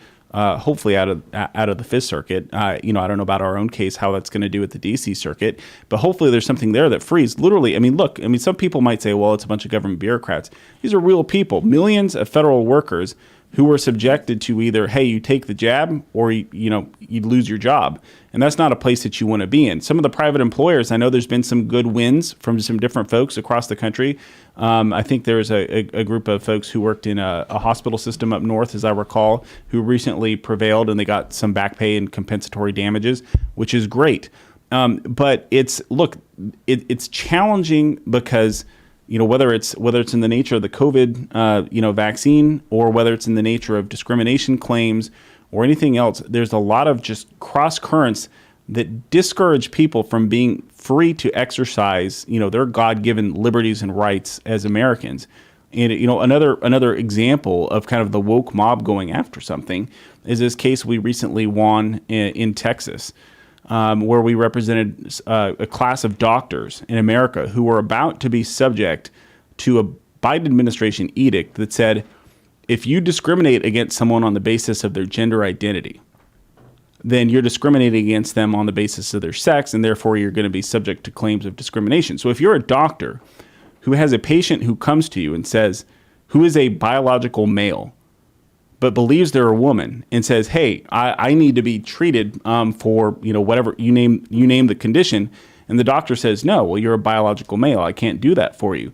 They would be subject to government investigations for discrimination. And if found to have discriminated against someone on that basis, they lose access to federal funding, which is disastrous for any kind of doctor who's providing any kind of care. Yeah. And so we won a case on behalf of a class of all doctors in America where we've said, hey, that interpretation is unlawful. And so these doctors are now free to go about exercising their independent medical judgment and provide the care that they think is right. But there's all kinds of cross currents here that are going on in American society where the woke left is just ever advancing, and we need more folks on the right or in the center, for that matter, pushing back and fighting back and saying no. Like this is not going to happen. We will not stand for this. And also why it's not going to happen. Because if you treat someone with it's a biological male, but you treat them as if they're a biological female because of their gender, they might die. So we cannot go that route. We can't. Right. Yeah, that's the crazy thing to me about a lot of these stories is, there's a viral clip going around where this woman, she runs a nonprofit. She says parents have no right to know what their kids are experiencing or going through or whatever. And she said, because, we prevent suicide, we save lives. It's exactly what Jack Dorsey said to me about their misgendering policy. And I was like, on the face, that made no sense. I was like, so what about body dysmorphic disorder or whatever? They're like, what is that? Like somebody who feels their hand shouldn't be on their body and they want to cut it off. Are you going to, if someone goes on Twitter and says, I'm going to go get my hand removed, and we say, please don't, stop, that's wrong, are we going to get banned for that? And they were like, I don't know. So I'm wondering where that comes from, because the point is brought up all the time, anorexia. Mm-hmm. When someone comes out and says, I'm fat, and you go, no, you're not. That's what you're supposed to say. But if someone comes out and says, I'm in the wrong body, we're supposed to say, okay. But only for that one issue. Mm-hmm. Like if someone says they're an owlkin, like otherkin stuff, and they say deep down, I am a wolf. Because South Park did an episode about it where it was Kyle's dad becomes a dolphin. Yeah, that's great. Like at what point do you say you've got to be who you are, Yeah. Yeah, look, I mean, again, for millennia, people understood man, woman, okay, great, fine, but it's only been recently, and again, it's really within the last 10 years or so that we have this increase of, hey, not only are there 67 or 72 genders or whatever the case may be these days, infinity, it's whatever limit you can't have. It's also, you're a bigot if you reject their invented identity. Mm-hmm. It's imposing on other people in a way that we've never seen in our society, I think, but before. It's insane. I never really cared about if somebody uses atypical pronouns in the sense that always using Blair White as the example, but Blair, I just say she. I mean, whatever, I don't know. It's easy, makes sense. Ben Shapiro explained it as if I'm going out and I'm like, hey, go sit by my friend, I'm going to grab some food. Where? Over there, that's her. He's not going to say that's him because it would be confusing and people would be like, huh? Because they see someone who clearly looks like a female. But then you get into the neo-pronoun stuff. And now you've got these people saying like, you should call someone Zorp. And I'm like, okay, look, man, I can't remember that. I'm not trying to be a dick, but I'm not saying it. Yeah. Okay, because I don't know what you're talking about. And I can't be like Zeep, Zorp, Zoop, Zop, Zabba, for all these people. I just can't do it. Yeah. He and she and they, I get. And then they're like, but what about if you accidentally call a woman a man? It's like, well, then I apologize and then use the correct pronouns. Like if there's a burly woman and I say, excuse me, sir, and they go, I'm a woman. I'm like, oh, I'm sorry about that, ma'am. It's that simple. Like we're not trying to be, but you can't then say, but if someone wants to go by Zers, or there's like hydrogender. Oh, so you call them like floob or something. Yeah. It's like, dude, I don't know that. I'm not going to remember it. You're the only person in the world who goes by that. Right. Like the argument they make is, but if someone's name is John, would you not call them John? And I'm like, I call them by their name. Right. But I can't remember a name and a pronoun for every single person, so it's just not going to happen.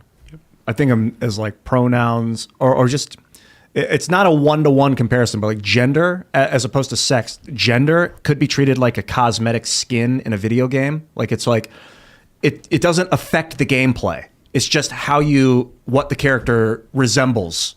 And that's kind of what, but the thing is, gender is a psychological thing too. So it does alter the way you perceive reality. I think is part of why your gender is the way you perceive it. So it's not quite cosmetic, but legally it should be treated cosmetically, I feel. So this is the problem with also some people saying, well, I get to change my gender whenever I want, how I want. When the government steps in, like in the United Kingdom, and says, oh, if you misgender someone, you're going to jail. And that happened in Norway, didn't it? It happened in Norway. It happened in the United Kingdom. I interviewed someone randomly as I was walking around in the United Kingdom. I was doing interviews about the First Amendment in the United Kingdom, and I ran into a guy who was arrested and had to go to court because he called someone a bloke. Let me pull this story up and we'll keep talking about it. Not on purpose, by accident. Let me grab this one from Fox News. Norwegian filmmaker faces up to 3 years in prison for saying men cannot be lesbians. I can't pronounce this, but Tanya, how would you? She's not Chinese. How do you pronounce this? Gevjon is a lesbian filmmaker who intentionally made the comment to criticize Norway's hate speech laws. So 3 years in prison. Luke, you want to just rehash that, like retell that story for people who might just be joining? You interviewed somebody who was... It was a very random thing. I was just walking around doing interviews on the street, met up a random guy, and I was like, hey, what do you think about the First Amendment? And the guy was like, I wish I had it here. I had to go to jail. I had to go to court. I was ostracized from my community. I was facing some serious pressure from the government because I accidentally called someone a bloke in passing. And then they called the cops on him. The cops showed up and arrested a person for doing this. He was very severely negatively affected in his career and faced a huge backlash for an accident because he literally thought that person was a bloke. It wasn't a bloke. It was. I don't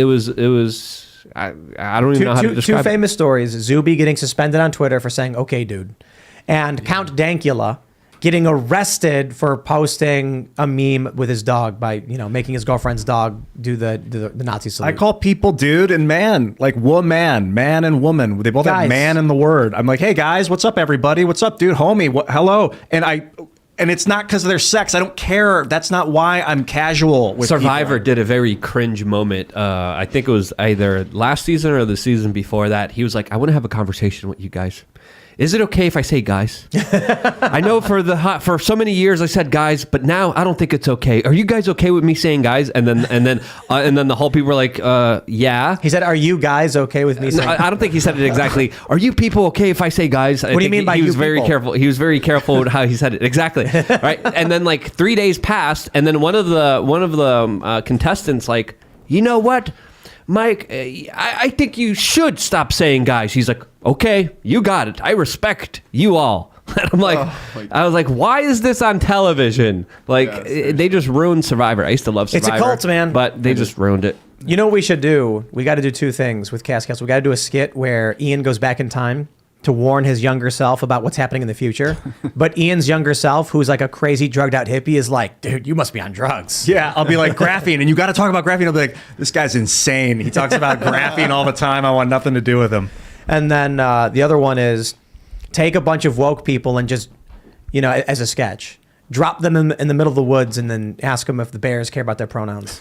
I mean, like, that. My point with that is all of these weird things they're demanding are completely meaningless. Mm-hmm. Like, if we go to war with China, do you think like these soldiers, a bunch of U-boats or whatever, like they start coming up on the shores of California, or they go into Alaska, more likely if there's going to be an invasion, start stealing stuff, and there's going to be an American, do you think they're going to stop and be like, before we capture you, what's your pronoun?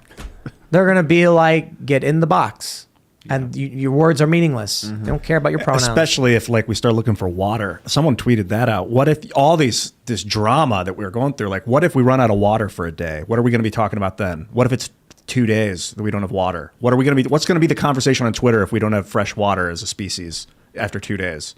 All that's going to be is where's the water? Well, that's cities though, right? Rural folk got water. Right. Hopefully. Like, for one, there's a river right here, lots of water. Mm-hmm. And then we have wells and natural aquifers and things like that. So we're not running out of water. Yeah, God forbid any kind of, celestial demonization. There's always meteoroids. Technically, a meteor is something that's already entered the atmosphere. The meteoroid is the one that's still out there. So if you're in New York and the flow of water stops, man, it's going to get dark. Yeah, no one cares what fast. gender you are Right. if you're thirsty. No one cares. Right. It's all about survival. Or hungry, Hunger too. When there's no food left. So how long does food last on average? Like 3 months or something like that before all the food's basically gone? Unrefrigerated Like a city? Just like in general, there's stuff that lasts longer, but it gets eaten, and there's stuff that doesn't last as long, gets eaten. And so I think within like a few months, if probably faster than that, if the supply line to New York cut off, how long do they have in terms of the food supply in the city? Like I'm talking about at pantries, at grocery stores. Are they going to be eating themselves? Well, what I'm saying is I think it might even be a week. All the perishable stuff is spoiled. Mm-hmm. All the fruits and vegetables are spoiled within a week or two. Mm-hmm. Canned goods are eaten up right after that. So in a couple of weeks, there's no food left. There's no water. And the people who are stuck there, what are they going to do? It's going to be like roving bands of cannibals. Yeah. I'm not even kidding. People are going to say, I would rather not die.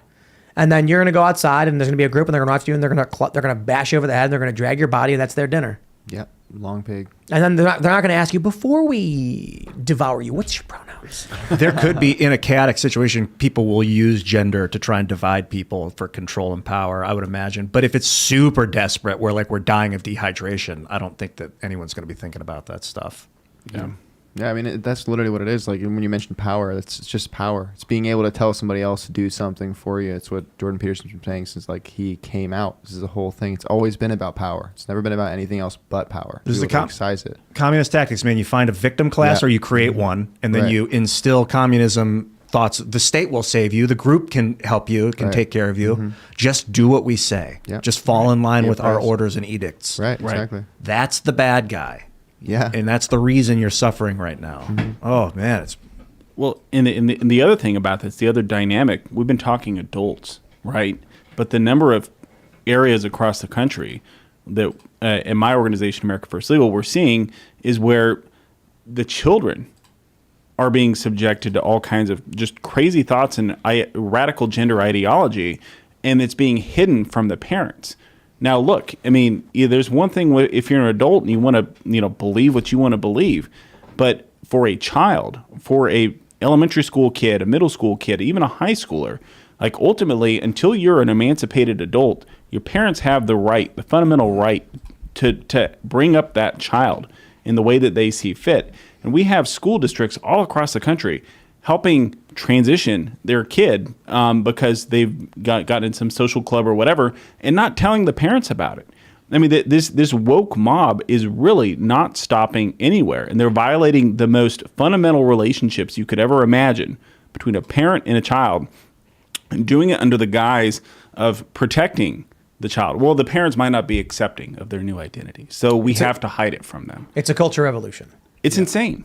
It's crazy. So, we've mentioned this before. Prager's cut flower politics, I think it's called, that you can cut the flower from its, roots or whatever, and it's beautiful and you can show it to everybody, but then it dies. Right. That started happening unintentionally, I think. But now what we're seeing is the weaponization of this. The opposite of honor thy father and thy mother. They're going to schools, they're saying, don't tell your parents. And now you've even got the White House defending this behavior, saying parents have no rights. Right. So, what's the story with the White House getting involved with this? Well, this is just, we'll get into that more in depth for the members only, I guess. But this is basically Biden saying that what's going on with these schools is a good thing. It's the Democratic Party saying, don't say gay. Like, Florida comes out and says, parents have a right to know what's going on with their kids. And they go, you hate gay people. Yeah. It's wild. The Media Matters put out this hit piece where they're like, anti-LGBTQ slur groomer. And I'm like, all of my posts have been about how groomers are not LGBTQ. Why are you constantly claiming that all LGBT people in their view are pedophiles? It's the weirdest thing. Yeah. It's Media Matters and leftist organizations trying to conflate these things. It's at the same time them trying to make sure that kids are separated away from the roots. Right. They want to create a revolutionaries. This is why I just can't understand why I hear these conservatives be like, my kid's going to college. Yeah, I'm like, why? You know what, dude? I'm not even bothering with that one. Yeah. You know what happens to your kids in college. And they say things like, well, there's good colleges, though. There's good colleges. I was like, oh, yeah, sure. Like in West Virginia, where the grade schools have genderqueer. Yeah. Where in West Virginia, the school board is woke. And I'm not even kidding. I'm hearing these stories out of West Virginia, and I'm like, you wouldn't think that would be happening here. It's happening everywhere. Yeah. So these people are like, well, I'm going to a good college. It's religious. It's conservative. Yeah. DePaul wouldn't let Ben Shapiro on the property. Mm-hmm. So like, you know what, man? Homeschool your kids. Have your kids learn real skills. They can self-teach a lot on the online. I get it. You want to be a doctor or a lawyer, you need you need the official legal certification. Yeah, but that should change too, in my opinion. I don't think you need to go to school for 12 years and $300,000 in debt to learn how to do something that you could learn how to do at your own pace. Like, why do they need to watch you and make sure that you paid and became part of the system and were like, if you can save someone's life and understand and can take the tests of medicine and can do the surgeries, why do you have to go? Like, I'm talking about reality. Like, we need doctors. Mm-hmm. So let's evolve that system. I feel like it's all just falling apart anyway. Yeah.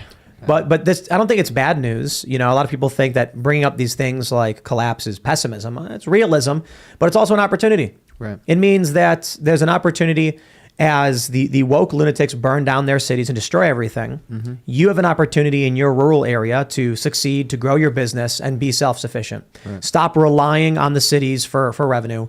Make a new company, start a new business. And a lot of people, it's not easy to do. Yeah. Figure it out. Yeah. I mean, literally, if you got a tree on your property, chop it down, start taking the wood and making stuff with it. Yeah. Then start selling it. Just figure it out. You got to start somewhere, It's like the phoenix. The phoenix must burn before it can be a new bird again, right? That's right. Yeah. All right, everybody, we're going to go to Super Chats. If you haven't already, would you kindly smash that like button, subscribe to this channel, share the show with your friends, and become a member over at timcast.com. Click that Join Us button at timcast.com.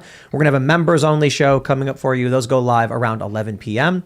And let's read a bunch of the Super Chats. I know many people have been chiming in about Mr. Bokus. Yeah. And I really, really do appreciate it. So today at 4, so here's what happened for those that are wondering. I finished my 1 p.m. segment, and then as I was putting together a story about, Elon jet and liberals fleeing the platform and everything, Mr. Bokus got up, started walking, nearly collapsed. Allison, my girlfriend, ran over and grabbed him, and he had drool coming from his mouth. She brought him to his litter box where he tried to go in, failed, and then crapped on the floor, came out and then stumbled over, and he was in really, really bad shape. So I was just like, there's no way I'm going to be able to work. Like, I'm not going to leave him and go sit at the computer. And so I figured what we'll do is, I'll make one video for him talking about what's going on. And Mr. Bokus, he's the cat of the castle. He's appeared behind us. He's jumped in the desk. Everybody loves him. He's everybody's friend. And long story short of it is I made that video because I didn't want to not give an update and just disappear and not produce anything. But I also felt like in 10, 20 years, I can come back to my YouTube channel. I can see that video I made and always remember him. And I thought that was important. I also think for everybody who has a pet or any loved one, there will never be a point in my life where I look back on the final days of Mr. Bokus's life and I say, man, I'm so glad I ignored him and made a video complaining about Twitter. It's just not that important in the long run. And I'll leave you with one last story that I think is very important. I read this on Reddit, where a guy said he was sitting with his brother and his grandmother, and they were looking at her photo album, and she was showing him a photo of the Grand Canyon, and then she paused. She was telling him, like, I was here with your father and your uncle. And then she froze and said, why did I take a picture of the Grand Canyon? I don't care about that. I care about your father and your uncle. And he says from that point on, every time he would go somewhere, the photos would always be of him and his friends at the place and not of the place or the thing. I thought that was very, very important. But let's read some super chats. All right. Soundscape Underground says you can only accept my $5 if your cat gets a Viking funeral to Valhalla. Yeah, Phil. I like that idea. I think we should go forward with it, and let's prepare the crossbows. I don't know about a crossbow. I think we should get like a trained archer, and then we should go to the ocean where it's safe and, give Mr. Bogus a Viking funeral. Phil was like, yeah. And I'm like, I don't know if setting like a dead cat on fire is legal. Like kicking it out into a waterway or something. But I think if we go to a private marina or something on the water, or we just go out to a totally unincorporated area and then, put a little boat onto the water. And I haven't given up on Bucko yet. I think we can get him some stem cells, man. I think we can. I know we can. I think regenerative medicine has come a long way. And I'm willing to do what I got to do. See if it works. And if he's in a lot of pain, sorry to interrupt you, ma'am. No. I was right there with you before before and after I started. I've been trying to hold it together the whole time. We looked into stem cells. The hospital he was at that's nearby doesn't do it. I looked up a few videos. The issue is there's a whole bunch of places. There's a bunch of places, but there's like not that many around the country. So there's a guy near San Diego, this doctor. I'm going to shout him out because he does a lot of good work. His name's Robert Harmon. He's one of the leading veterinary stem cell doctors in the world. Robert, if you're out there, we need you. I don't know if Bucko's even right for it, but I'm going to contact you, and we'll go from there. We'll read some more of these thoughtful posts. Really do appreciate everybody. Sideways says, hey, bud, I'm really sorry about Bokus, but I'm glad he was able to live a more full life than he could have otherwise. Just hope you're doing okay, Tim. I'm doing okay. It's just, I was just, as we're building the new headquarters, we're talking like, where's Bucko going to go? Where's Bokus going to be? And I'm like, well, we're going to have to figure out something for him. He's here in the studio most of the time, so everybody always sees him, and he's always, acting silly. And he was supposed to be alive for another 15 years. Mm-hmm. I mean, he's well fed, he's well taken care of. We bring him to the vet periodically, but cats, they hide their illnesses. And so even when we brought him to the vet a month or so ago, they just said, well, get him different food. He seems to be okay. They didn't do the blood work. It wasn't until he started passing out. that they were like, holy crap, he's on the verge of death. And then even then they said, we think he's got a few weeks, maybe a few months. And then today, I mean, he's been eating, he's been better. He like collapsed and could barely get up. So he's been sleeping all day. But we'll read some more. Raymond G. Stanley Jr. says, behold, unbeknownst to the beautiful bird sunbathing on a low branch, behind it bounces brandishing bared claws, besieges into action. It is the beloved baby bunny butcher Bucko, aka Mr. Bocus. I was asking Allison. I was like, should we capture a small bird and injure it so that Bucko can kill one more time? It's kind of messed up because like we really care about him, but he's just mercilessly torturing these birds. Yeah. He stabbed one. It was bleeding, and then he sat and watched it as it fluttered and tried to escape. And then if it ever jumped, he would jump and whack it and knock it back to the ground. And I'm like, this is the brutal nature of what he's doing. And here we are mourning for him. He's still alive, but he's basically lethargic and just sleeping all day. So we'll see, man. We'll see. All right. Jay says, have you guys heard about the idea in the UK about separating cities into 15-minute driving segments? Sky News Australia was talking about it a few days ago. What does that mean? Separating cities into 15-minute driving segments? Like 15 minutes apart, I think is what they're trying to say. Oh, I see. Yeah. So if you go 15 minutes in one direction, yeah. Yeah. That's kind of what the UK is like already, isn't it? Yeah. I guess. I mean, London is a massive spattering of people. Right. But as soon as you get outside of it and you're in the countryside, it's like it's what it seems like, at least in my experience there. It's also. Triton54 says, Miss Allison, if you're listening, thank you so much for your support of Tim during this difficult time. Tim needs you just as we need him. Godspeed, Mr. Bocus. Matt from Joliet. Doc Holiday says, keep your TDS in check tonight, Luke. What? Don't you dare. Don't tell me what to do, one. Number two, again, when it comes to Trump, when he did something good, I respected it, called it out. When he did something bad, he did some bad things, he got called out for it as well. So you'd never put anyone above yourself, always be critical of everyone. Mm-hmm. John Adams says, Tim, I just finished watching your tribute to Mr. Bocus. God bless you and Bocus as he makes his way to the other side. Really do appreciate it. Above all asks, do I watch JoJo's Bizarre Adventure? I don't. You should. Is it good? I think it's great. Oh, what is it about? I mean, I don't want to spoil it for you, but basically it is JoJo's Bizarre Adventure. Oh. Yeah. That's literally what it is. It's bizarre. You should watch it, though. I've seen memes of it. It's an anime. Yeah, that's right. It's a manga anime. The anime is where it's at for sure. Fans know. Justin DeBoer just put Super Chat 3, said, Tim, please put Mr. Bocus on one of your Times Square billboards. Oh, that'd be cool. I want to, but we'll have to see. He could make it a little while longer. And if he does, I'm not going to put up a memorial for him when he's still alive. Mm-hmm. We're going to do what we can for him. It's brutal, man. He's got genetic defects. That's just it. He's a great cat. He's really nice to everybody. He comes up and yells at you, but people can pick him up. They can pet him. You'll pick him up and he'll just flop out and let you do your thing. And he's a good cat. And so it's sad that he only made it to about 4 years old. C'est la vie, it's life. Mm-hmm. I'll say one more thing too. Obviously it sucks. Everybody who's lost a pet knows it's pain. I'm not going to equate a cat to a human life or anything like that. There are some people who are like, dude, you got to grow up and get over it. And I'm like, look, if I wanted to, I thought about this. I could just zen it out, meditate on it, and then just smile and nod as Bocus's flame goes out and his energy dissipates into the universe. But I choose to feel it. Like we're all men of action here. And I know that everybody at this table could choose to bottle it up and do what must be done and plow ahead because there are important jobs to be done, important work to be done. But I think, for me at least, I'm here to live the human experience. So, I'll roll with it. Ian, giving a little tears out tonight. I'm sure you could just shut it off and be stoic and cold-faced, but I think it's good to sometimes just let that emotion out. You know what I mean? Yeah, it's part of the healing process. We talk about like, well, how can we make people whole again? This is one way to do it. Feel it in public, man. All right. Chrome Leader says doxing is a Fourth Amendment issue. Changed my mind. Is it? I mean, people's records are public. That's the challenge. Yeah. The government doing it, I would agree with. Yeah.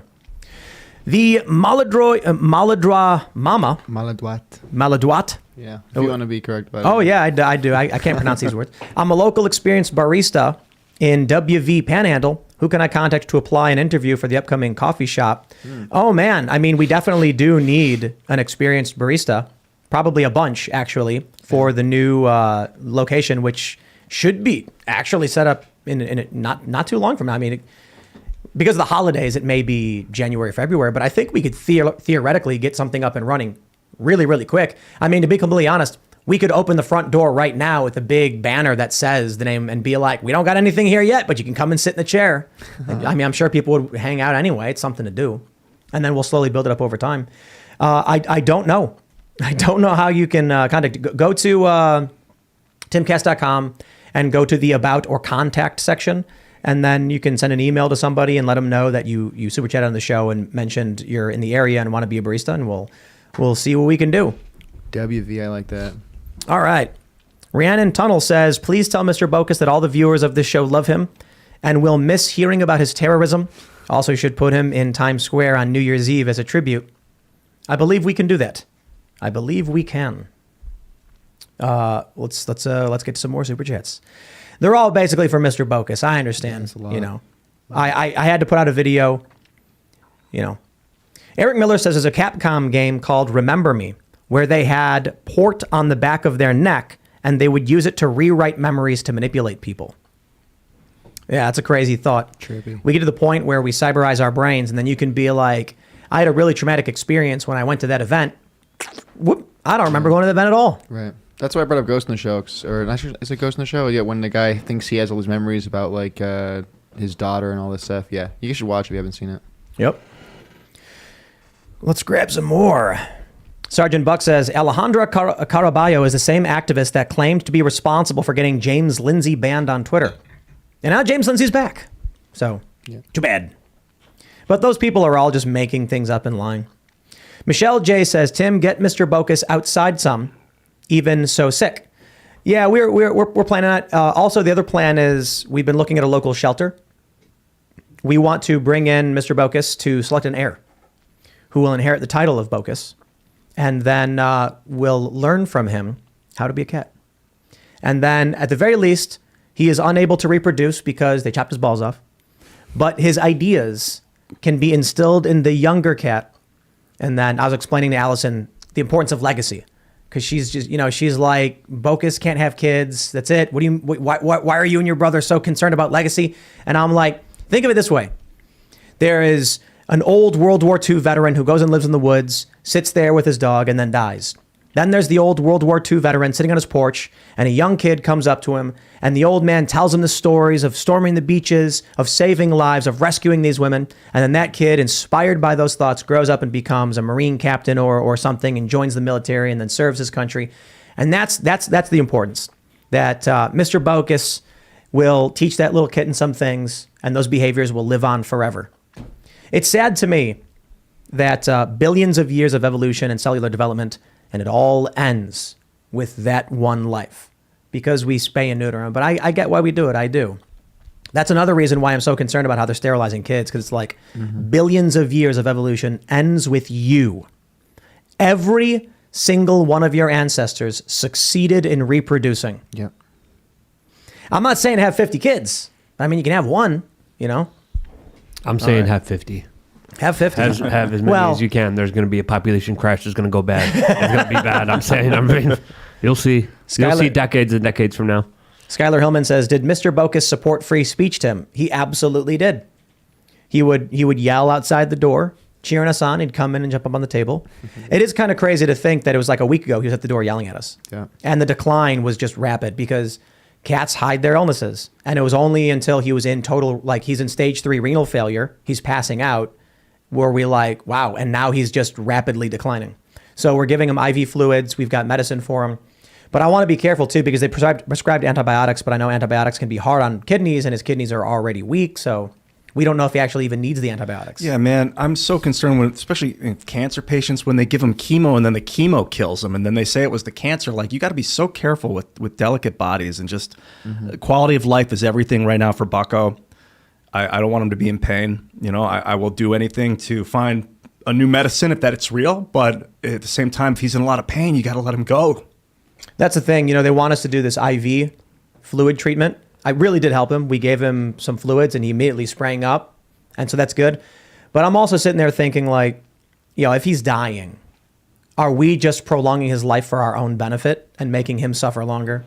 Do we let him sleep and be as comfortable as he can without bothering him, without waking him up, without jamming pills down his throat?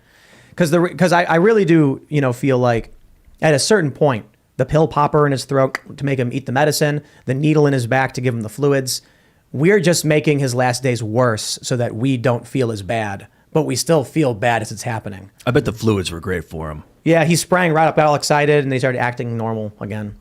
And I was thinking about it too. It's been a couple months since he used to run up and down the hallways, like only 6 months ago. And so his deterioration's been happening. We could tell something was wrong, but it didn't seem that bad. Yeah. And I wish, I wish we could have caught it sooner. All right, Geary Vision, because we're interlacing news with Bocus.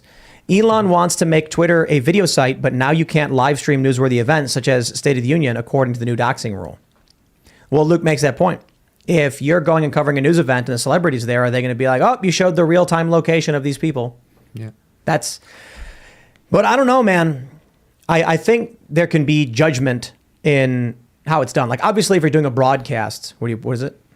Obviously, if you're doing a broadcast, you're not doxing someone. Obviously, if you're posting someone's private, jet information, you are. So there's a difference. And then bad things can happen. Weber J says, hey, Tim, tried to watch the 4 p.m. segment. Lasted about 4 minutes and had to stop. Tears started flowing. Felt for you. You're a good dude. Hey, man, I really appreciate it. It was very hard to make.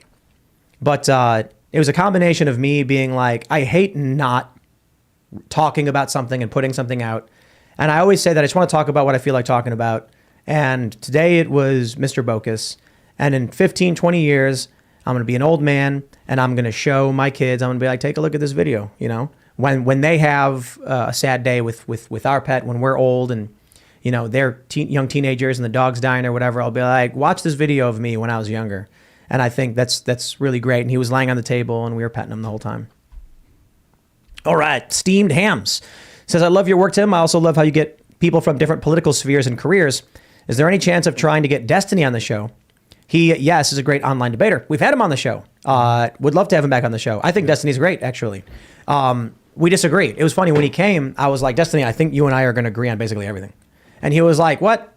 And then we disagreed on some things like wokeness. We disagreed on some things like crisis management. But a lot of it is, disagreeing on how to get to places, but agreeing on the end goals. Plus, I mean, Destiny's, he's I think he's like a fairly liberal guy, but he's also the guy who got suspended on Twitch for saying Kyle Rittenhouse's the video was the clearest cut case of self-defense he's ever seen. Yeah. And they got really mad at him for that. Mm-hmm. So he's a cool dude. Would love to have him back on. It'd be fun. All right. Corin says, thank you for your kind words when my dog passed. May I offer the same kind words to you? The tears shed for Bocus are a testament to his impact. Yeah, it's not the same, we love Mr. Bocus. I'm a dog person. Well, shout out to Bo. Whoever that was that tweeted you a picture of Bo a couple days ago, you responded with a heart icon. Bo, yeah. Bo the dog. I'm thinking a lot about you, Bo, if you're out there. You are out there. Man, it's crazy. I was reading this meme and it said, to dogs and to cats, but it was like to dogs, we are these tall beings of tremendous magical powers. We can make images appear. We can cure diseases. We make wonderful meals and food. We can travel at ultra high speeds, and we live 10 lifetimes of a dog. We're basically like elves. Yeah. Yeah. Magic powers. Shoot water out of tubes. Imagine what it would be like to be like living in a place where these beings, they live for 1,000 years, they fly around, they can do whatever, and we're just like, man, that's what it's like for dogs and cats, Let's grab this one. What do we got? Chris Page says banks lost trillions and must find the money before January 1st. Then 4 major crypto founders have been found dead. FTX founder is jailed. Connection? Maybe. I think those stories are creepy. I feel like Sam Bankman-Fried was jailed for a a lot of reasons other than just the banks losing money. But He was jailed right before he was supposed to testify. That's something really? strange. That's something weird. That's something that obviously I think stinks to high heaven. I didn't know about that. Yeah. He was gonna go before Congress, and then all of a sudden they're like, nope, arrest him. What was he gonna You would testify want about? more information. You would want, if you're a prosecutor, I mean, correct me if I'm wrong, you would want him to spill the beans, be in front of a congressional committee, get as much information as you can, and then charge him. Why would you stop his testimony? Were they just getting testimony to see if That he was was ammunition. guilty? That was ammunition to of course, have a more successful case against him. I bet they felt like they had enough. Because the DOJ charged him.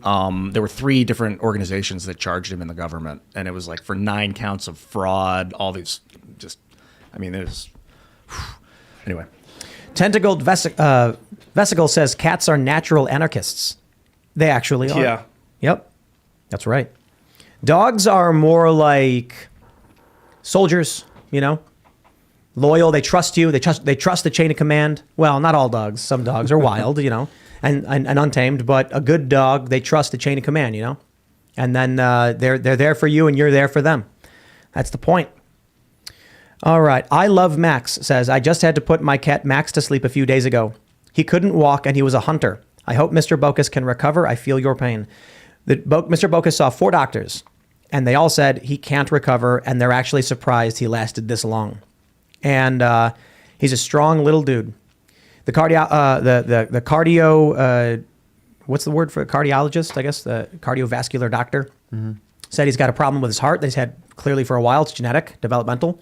The emergency doctor said his kidneys are underdeveloped, so it's probably why it happened so at such a young age. The treatment for his heart problem is counterindicated for his kidney problem. So trying to treat both, they harm each other.